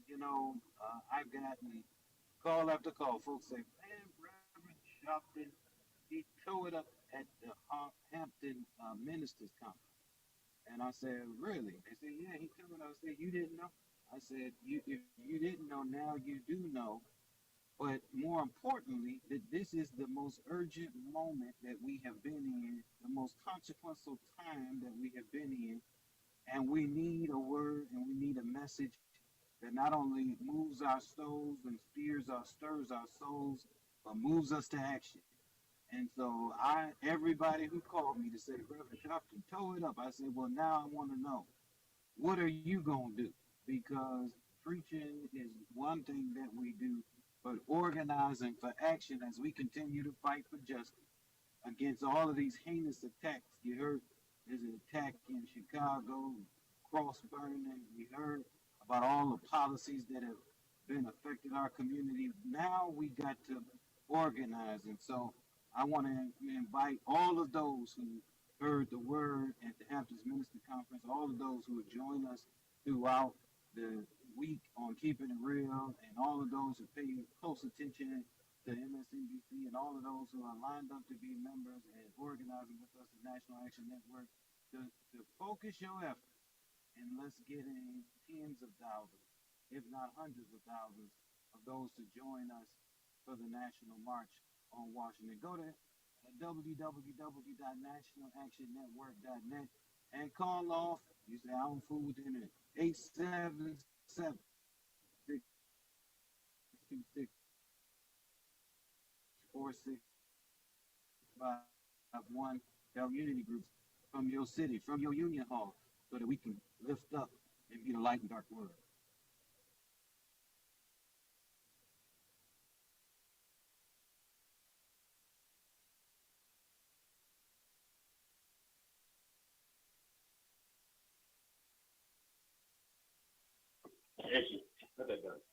Reverend Al, how you doing? Yes, sir. Yes, sir. Reverend Al, I haven't exhaled in a while. Well, I'm gonna exhale now. I'm not like stuff flying up on the radar. You know who I got that from. You. Reverend, I want to know what you, Reverend Williams, and everyone in this audience think about this exhale and what we should do about it. Okay? Because about this one thing lay out. What we need to do about this one man. And this one man I'm talking about right now, people, is not Donald Trump. We focus all our focus on Donald Trump, this one man. Devastation she called, which we should. There's another one man that's even more devious now than Donald Trump and had the potential to be more devious afterwards, after Donald Trump is gone. What do y'all think about one man come to this country and destroying millions of government jobs, hundreds of thousands, if not millions, I believe it's millions of government jobs, all up on the flag of waste, fraud, and abuse, while he himself become a trillionaire off our taxpayer dollars? This one man is a catalyst of destroying programs, billions of dollars in programs, resources, from Pell Grants to Medicare, Medicaid, SNAPs, WIC, Section 8, you name it, while he himself become a trillionaire through what we know as corporate welfare. All these tax breaks they're giving, what we know as loopholes, what we know as insider trading. We all seen, we got proof of all this, how Donald Trump knows every time you open his mouth up about certain things, the stock market is watching, it dictates whether that stock market that same day is going to go up or down. So there is insider trading. One man who come here and become a trillionaire while he is crippling and handicapping the non-rich in the program, resources, you name it, et cetera, et cetera, et cetera. I think this should be on our agenda with our Project 2020-28. And Reverend Al, no, I do not want to see this highlighted on Project Nation. I think after this, we shouldn't even talk about it on the Keep It Real show. Against insider trader.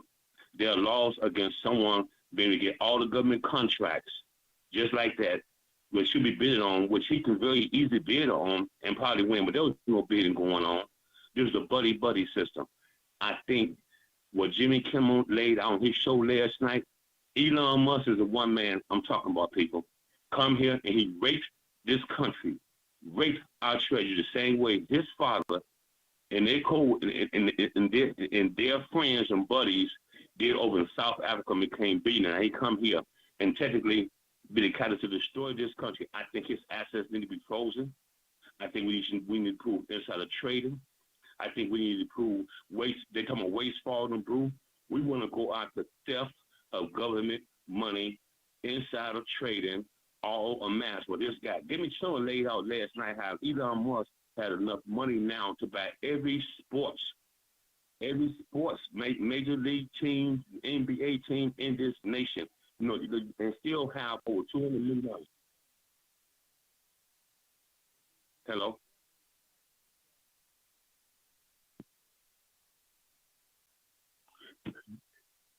He's a true, but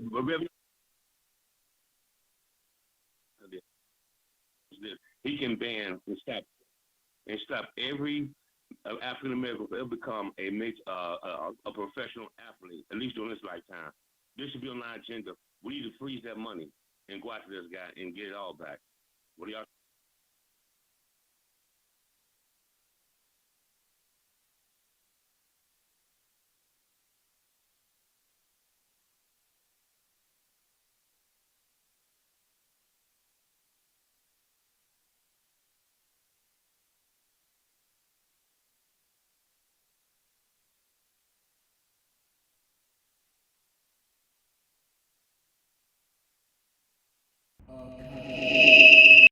Speaker, and we change the Senate, they can then impose the law.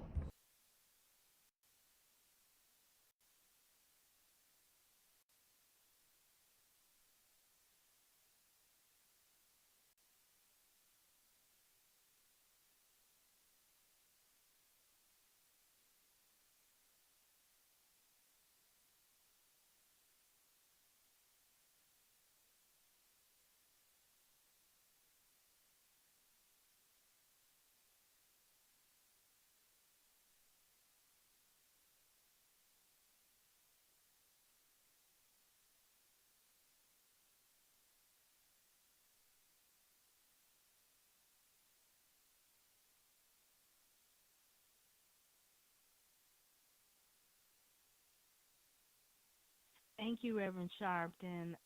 Thank you so much. And let me say, Brother Frank is right on the money. But I want to make sure, Reverend Sharpton, and maybe you can give us an accounting. Are the memberships in our civil rights organizations that are doing the work in the fight, are those memberships increasing substantially? Because I expect the answer to be yes. And so that's something that we can do.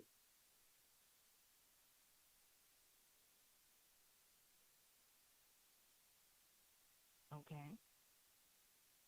Mm-hmm. Okay.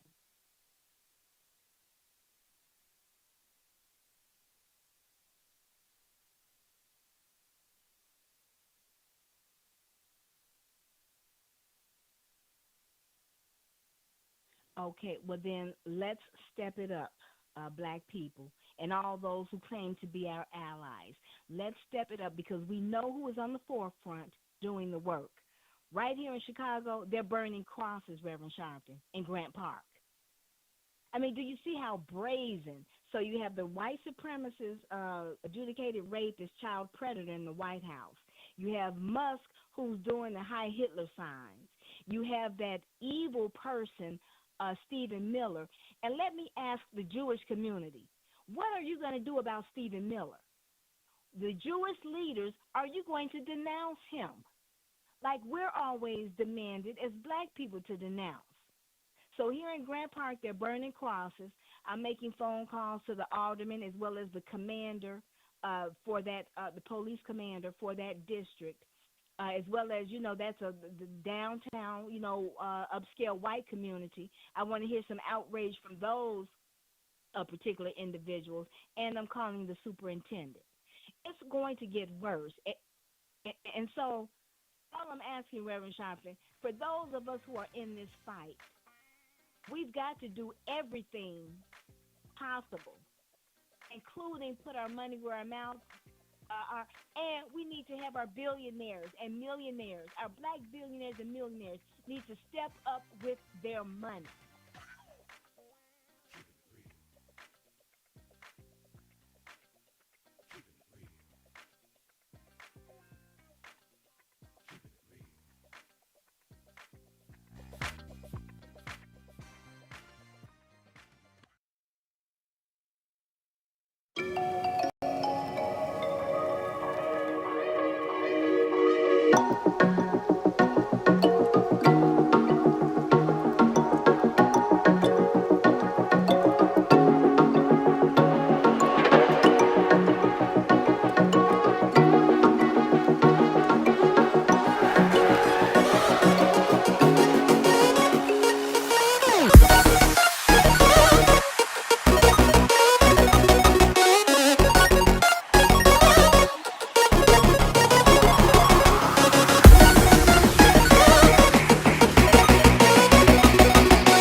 I remember I was 12 years old. I was a boy preacher in the Church of God in Christ. Bishop Shear knew my bishop, Bishop Washington. Bishop Washington, my mother was concerned I was getting into politics. They brought us to Reverend William Jones. His daughter's traveling with us. And Reverend Jones introduced me to Jesse Jackson. I became his youth director in New York at 13. I liked Reverend Jackson because he was a little hipper than the older preachers. He was 27, I was 13 by the time I became youth director. So he was like a father figure to me. When I got about 40, he said, quit calling me father, call me big brother. We went to the car center, and James Meeks and Jesse Jr. and I had dinner with him that night. And And that's when he said to Al, me, just a junior, y'all are my disciples. And we said, disciples? And for years we joked each other. I'd come in the room and Junior say, here's disciple number one. But discipleship meant you carried forth the vision. The next day, he took me on the ferry to Goree Island, Mrs. Jackson. On Goree Island, he showed me where the slave camps were. And I will never forget, he said, Al, you see what that artifact is? I said, what's that? He said, they call it the door of no return. When you go through that door, you either made it to America to slavery, or you died in the Atlantic. The door of no return.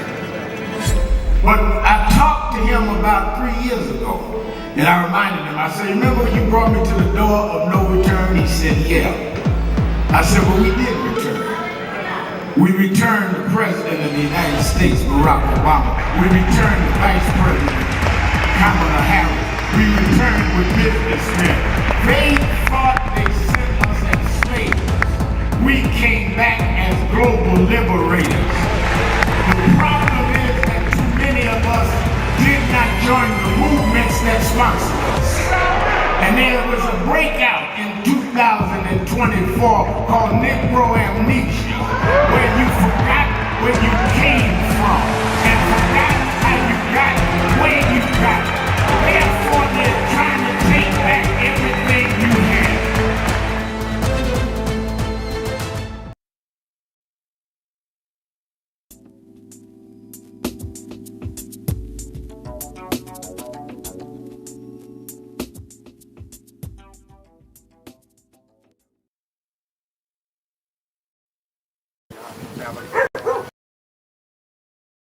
Who is this 33-year-old preacher without a church? A number of black New Yorkers as well. He is little more than a pudgy exhibitionist who can be counted on to show up, bullhorn in hand, at every racial incident.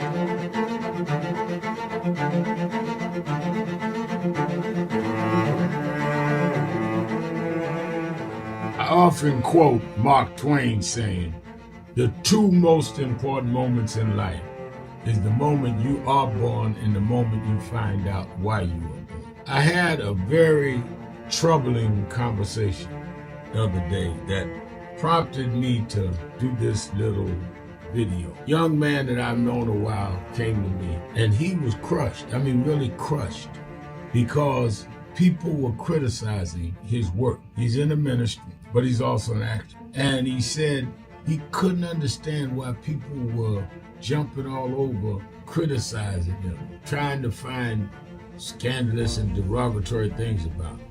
And I told him, I said, you know, you very young. You don't know the road I've traveled.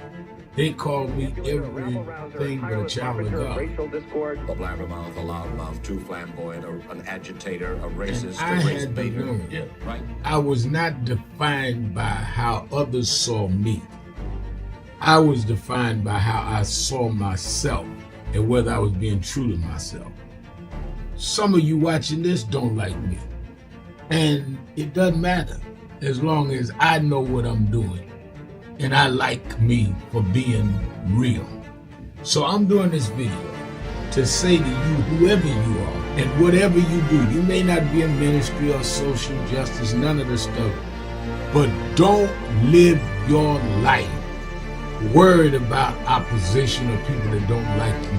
You can turn that around. Use me as an example. The same people that call me a scam artist, a con artist, a sellout, or racial hustler and all, I kept going. And the people I respected started respecting and publicly embracing my work. When Coretta Scott King, the widow of Dr. Martin Luther King Jr., had this to say about Al Sharpton. A leader who has protested injustice with a passionate, unrelenting commitment to nonviolent action in the spirit and Keeping it real. Keeping it real, keeping it real. I'm your host, Reverend Al Sharpton. Keeping it real. Reverend Charles Williams is our co-host. And again, straightening out some technical difficulties. I think we got it clear. Taking your calls at 1-877-532-5797. Let me go to Donald in Milwaukee, Wisconsin. Donald.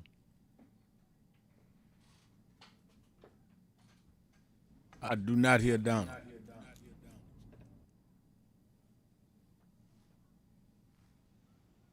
Hello? Yes.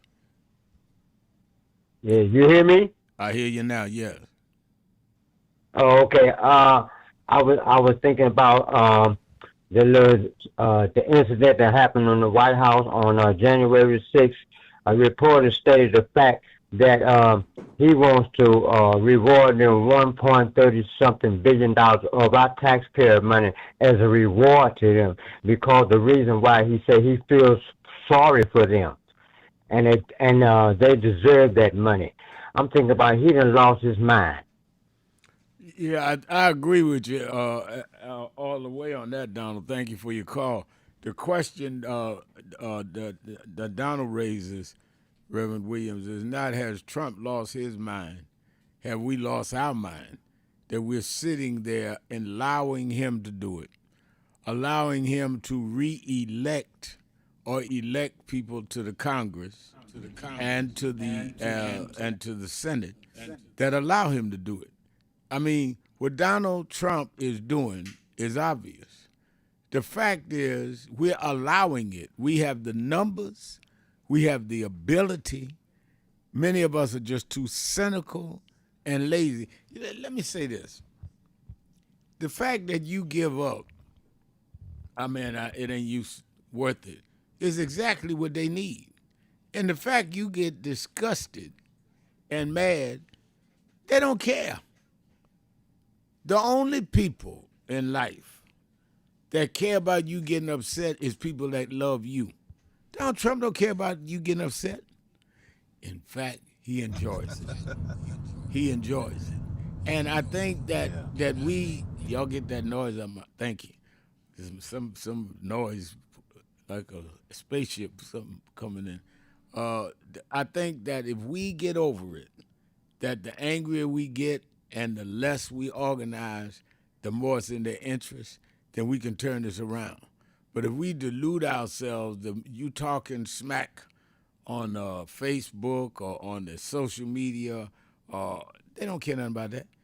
Just don't organize nothing. That's why you notice he only attacks people like Obama. He only comes after certain people that affect him losing that power. That's why he hits me every 3 or 4 weeks, because he likes people to get cynical, disgusted.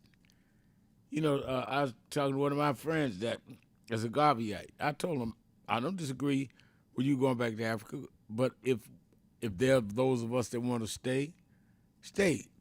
All of us need to be paid that was born here of enslaved heritage. So why are we arguing? I'm not stopping you, don't stop me. But we like to argue with each other and debate each other and write nasty things about each other because we're allowed to, and you're scared to do that about those in power. Reverend Williams? Rev, no, I think you're absolutely right. I think you're even so much so right that we'll write stuff, as you said, and we'll get on Facebook and we'll get on Twitter and we'll get on Instagram and all, and we'll go live and everything else to go along with it.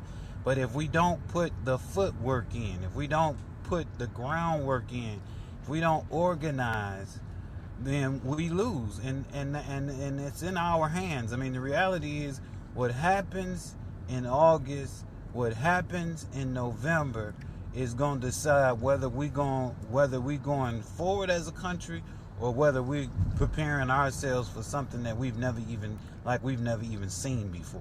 I was saying to one of my progressives, self-described progressive, young, white student friends, friend of mine, like him, bright, has, in my opinion, a good future. And he writes all these critiques of everybody on social media. just, 'cause he's a purist. You got to do it all the way his way, or you're a sellout, or you this or that. And I said, let me ask you a question. Who owns Facebook? Mark Zuckerberg. And X, formerly Twitter, Elon Musk. You don't think that they can monitor and have built-in systems that they can say, okay, what is public opinion saying about this, that, or the other? And they know that you're cynical about whatever movements are going forward that you're not in, that you question all the leaders. So you're adding to that data that, hey, we got them all fighting each other. You act like when you post on Facebook or posting on X or Instagram that you're only talking to your friends and followers. The companies that own them have that data. And they can see us turning against each other because you're writing about it. And you're writing like you're talking to your friends, and like they who control the data don't have copies of all that, study all that, and say this percentage of blacks is saying this.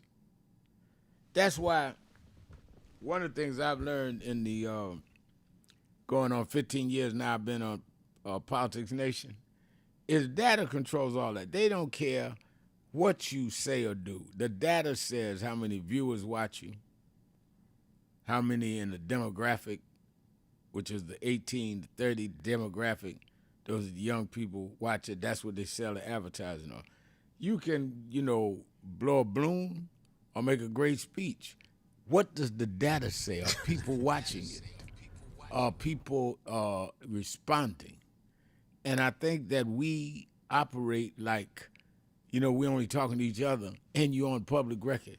And you got to have more sense than that. Rev, you're absolutely right. I mean, look, you think about, like you said, Elon Musk. You think about all of these folks. Not only are the companies watching it, but the conservatives and everybody else, they're watching it too. And don't think they don't study. Oh, we turn this person against this person. We turn them against them. We turn them against. That's why solidarity and organization in this period, in this time, is paramount, and there's really no time for a whole lot of game playing. Because I'm like you. Some folks, they make me think they working for the other side while they posture and acting like they working with us. Not only are some working with the other side, some are unconsciously helping the other side because they're driven by emotion rather than by strategy. Let's go to Deshaun in Washington, D.C. Deshaun. Hold up. I'll come right back to Deshaun after the break. Keeping it real. XL Friday. Sharpton, Williams. Be right back.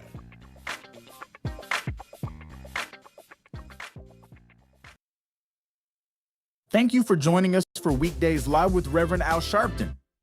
Take the time to share this broadcast right now. Tell your friends it's time to keep it real with Reverend Al. Comment your questions now in the chat or call Reverend Al Sharpton directly on air at 877-532-5797. Now stay tuned for Reverend Al. This is Reverend Al Sharpton. As you watch the broadcast, support National Action Network. Go to www.nationalactionnetwork.net and be involved. You can join, take your membership right online, www.nationalactionnetwork.net. Getting ready to start the program, but we need you to be part of the movement.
I want to turn the floor over to you, Superintendent. Well, thank you, President Dr. Kimber, and to all of you on the board. I wanted to personally make this appeal from National Action Network and Martin Luther King III and Andrea Waters King, that we've been moving around the country organizing to deal with the question of redistricting when they have used the Supreme Court now to redraw lines that will in many ways break up majority black voting districts. It means that they dilute the strength of our community. It will cost probably 19 members of the Congressional Black Caucus. But as important, if not more important, it will not address the needs of those constituents because they don't have a block vote to say we're going to put in somebody that wants to do what is right for us or not. And that does not necessarily all the time mean a black person, but it gives them power. In Memphis, Tennessee, the majority black district congressman supported and reelected several times by the blacks there was a white man named Cohen. So we see this as an undoing of the Voting Rights Act of 65 and the Civil Rights Act of 64.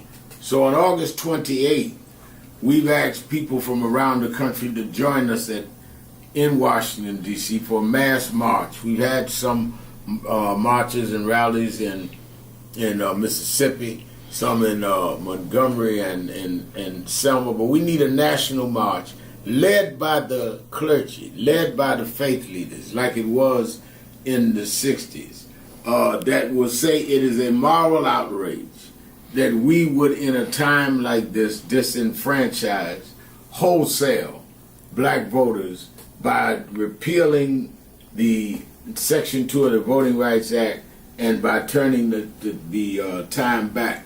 We've heard from a lot of groups, but we need this to be church-led. National Action Network is appealing to you, the president. Reverend Dr. Boise Kim has been on our board for years and knows this well, and the many of you that are on the board. But we need to send a national message in a peaceful, nonviolent gathering led by the clergy, along with Dr. King's son, along with his daughter-in-law, and along with other leaders. But it's time to dramatize it. We see the No Kings March. We see everybody out there rallying. Where's our voice when we're the ones being disenfranchised? We're the ones being attacked. And I think that if we would stand up, the people will step up because the people understand the gravity of the hour. And I think that we are called upon at this point in history to do what those leaders of the black church did before our time and in our childhood. So I thank you, President Kimber, for giving me an opportunity to make the appeal to the board itself.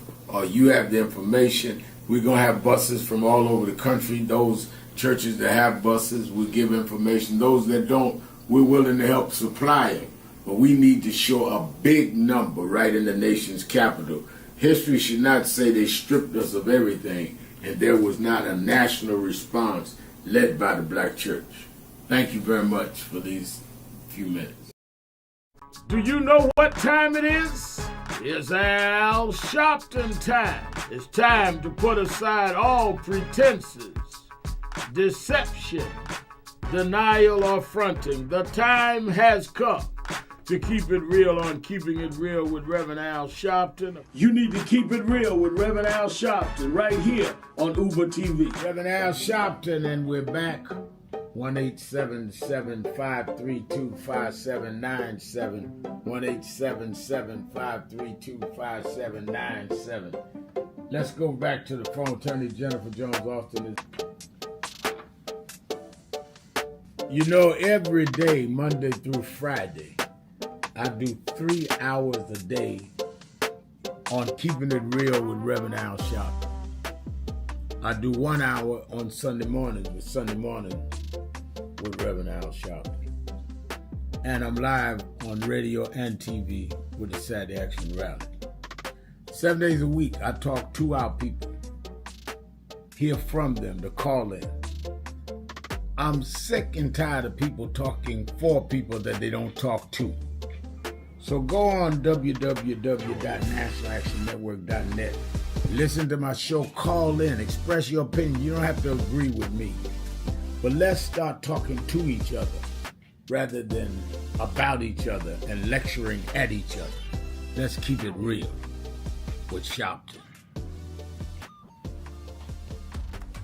Happy 20th anniversary to Reverend Al Sharpton on 20 years of keeping it real. 2 decades of truth-telling, fearless advocacy, and keeping the people informed and empowered. Thank you for always speaking power to justice and standing firm for what's right. Here's to 20 years of impact and many more to come. I thank God I was blessed to have both in my life. Both historic, strong figures. But if I misuse them and listen to not only figures that are not as historic as them, but figures that had nothing to do with the calling and purpose. Keeping it real, keeping it real. I'm your host, Reverend Al Sharpton, and don't forget, you really don't want to miss this weekend on Politics Nation with Al Sharpton. I'll be live tomorrow, Saturday, and Sunday at 5 p.m. Eastern Time. Both nights you really, really need to dig in. I'm going to have on Senator Cory Booker to break down what they're doing about Iran, as well as dealing with the issues of how we stop this legislation that allows Trump to get away with this $180 billion. What is the plan? We'll have on Congressman Glenn Ivey, and we'll have on Father Flager in Chicago, who's putting up a reward for who burnt that cross and put it on Grant Park, leading into Obama Library opening week. On Sunday have the governor candidate, Democratic candidate for governor of South Carolina, Jermaine Johnson, a brother. A lot of people don't know a brother is running for that seat. I'm going to have Congresswoman Jennifer McKellen and Aaron Ford, who's running for governor in Nevada. And, of course, the one and only, I think one of the best sports writers and columnists in sports, Bill Rhoden, will be on talk about the NBA Finals.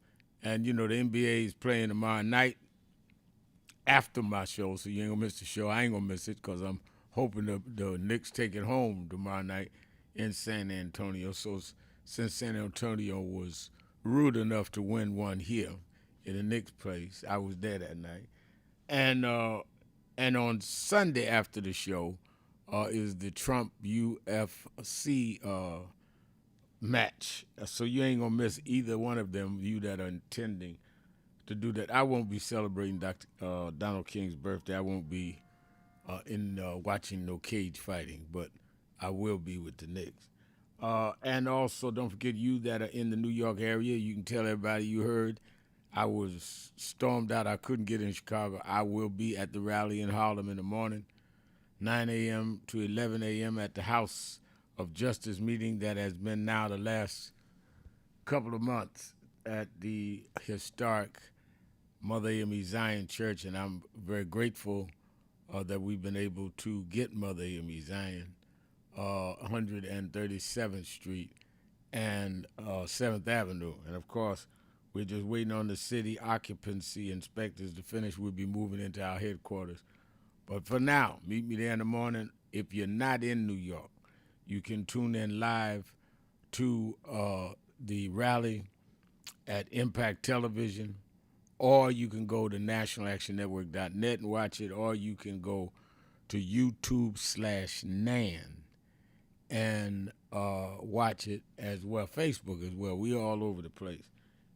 Don't miss the rally. And again, I emphasize, sign up for the march so you can get the information and you can get instructions if you want to organize, you want to get a bus, or you can have a bus and want to know what to do. Don't wait till July with a month left. Let's get organized now. Go to www.nationalactionnetwork.net. All right, Reverend Williams, what's happening at Saturday Action in Detroit? We're organizing for action. We're organizing for the National March, and we're organizing for the get the vote out between the primary in August and the general in November. So join us tomorrow 10 a.m. at the historic King Solomon Baptist Church, 6100 14th Street in the city of Detroit. All right, and I think that's wonderful. John McKinney is saying on on our message board, I celebrated my 31st wedding anniversary day before yesterday, and I got a financial blessing occurred, a big piece of change. One of you guys on here said I would get blessed. I'm praying at sunrise. I think that's one of, I pray before sunrise. I get up every morning. Even though I got into the Washington Hotel late last night when I couldn't get to Chicago, get up before dawn, do my prayer and meditation. That is a blessed thing, McKinney. You're absolutely right. And he says, I like Patti LaBelle saying, I got a new attitude. And Iris Celestine Brozard is saying greetings and salutations to you and Keeping It Real listening, viewing audience on this Waiting to Exhale Friday. Reverend Al Sharpton, my exhale is tied to your point on the division and cynicism in our community at large. That's right. Too much cynicism, Reverend Williams.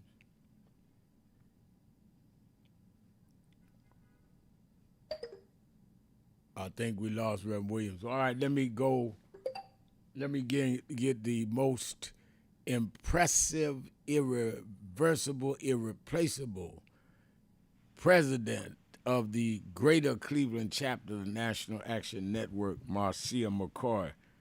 Sister McCoy. Again to our, yes, sir. Can you hear me? I hear you now, yes.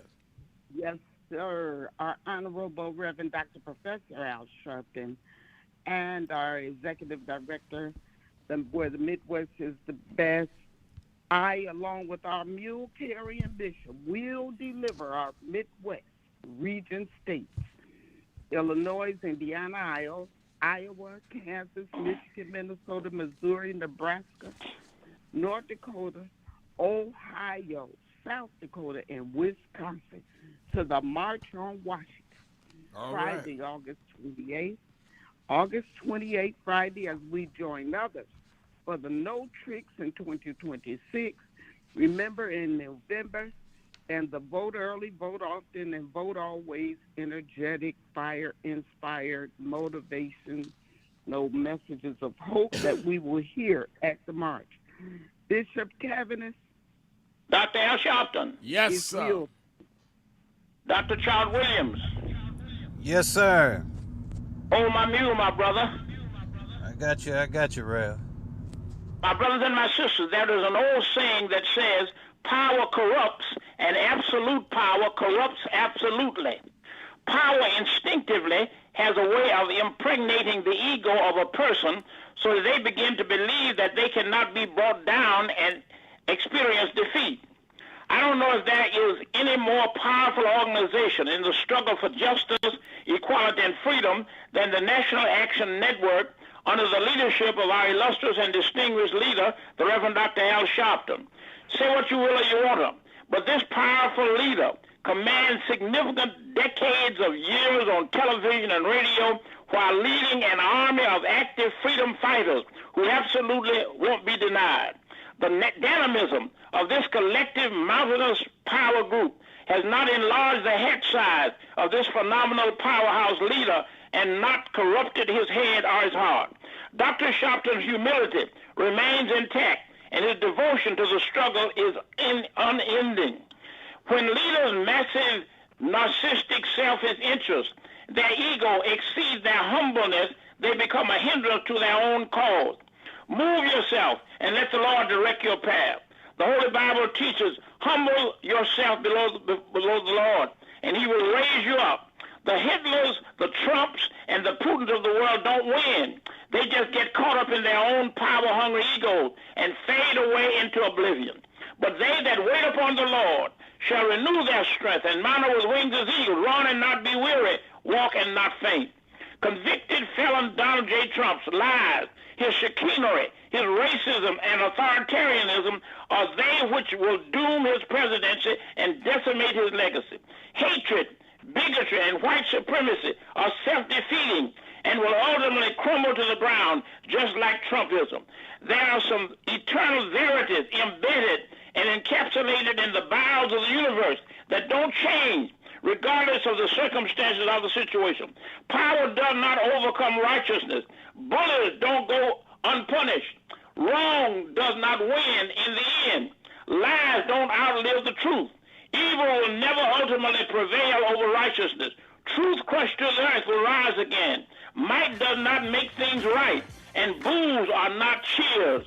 The arc of the universe is long, but it bends toward justice. And to all those who are trying to take democracy back to the darkness of slavery, authoritarianism will not succeed. However, darkness will never outshine the light of justice, equality, and freedom. With our steadfast, phenomenal leader of the National Action Network, the Reverend Dr. Al Sharpton, propitiatory magnetism and magnitude for developing and executing the necessary means to overcome this darkness, we will and we shall overcome. Yeah. All we have to do is believe in our hearts that we shall overcome someday. Thank you, Doctor. All right, thank you to Bishop Cavadas. Thank you to Marcia McCoy, Cleveland, Greater Cleveland Chapter 9. Thank you, Reverend Dr. Charles Williams. Let me thank all of you that called in, listened, and you that called in and couldn't get through, you that hung in with me through the technical difficulties. I appreciate you the most. And as we go in this weekend, remember, whatever you do, wherever you go, however you feel, tell somebody, tell anybody, tell everybody that Reverend Al told you personally. Keep it real. Keep it real. Keep it real. I'll talk to you Monday.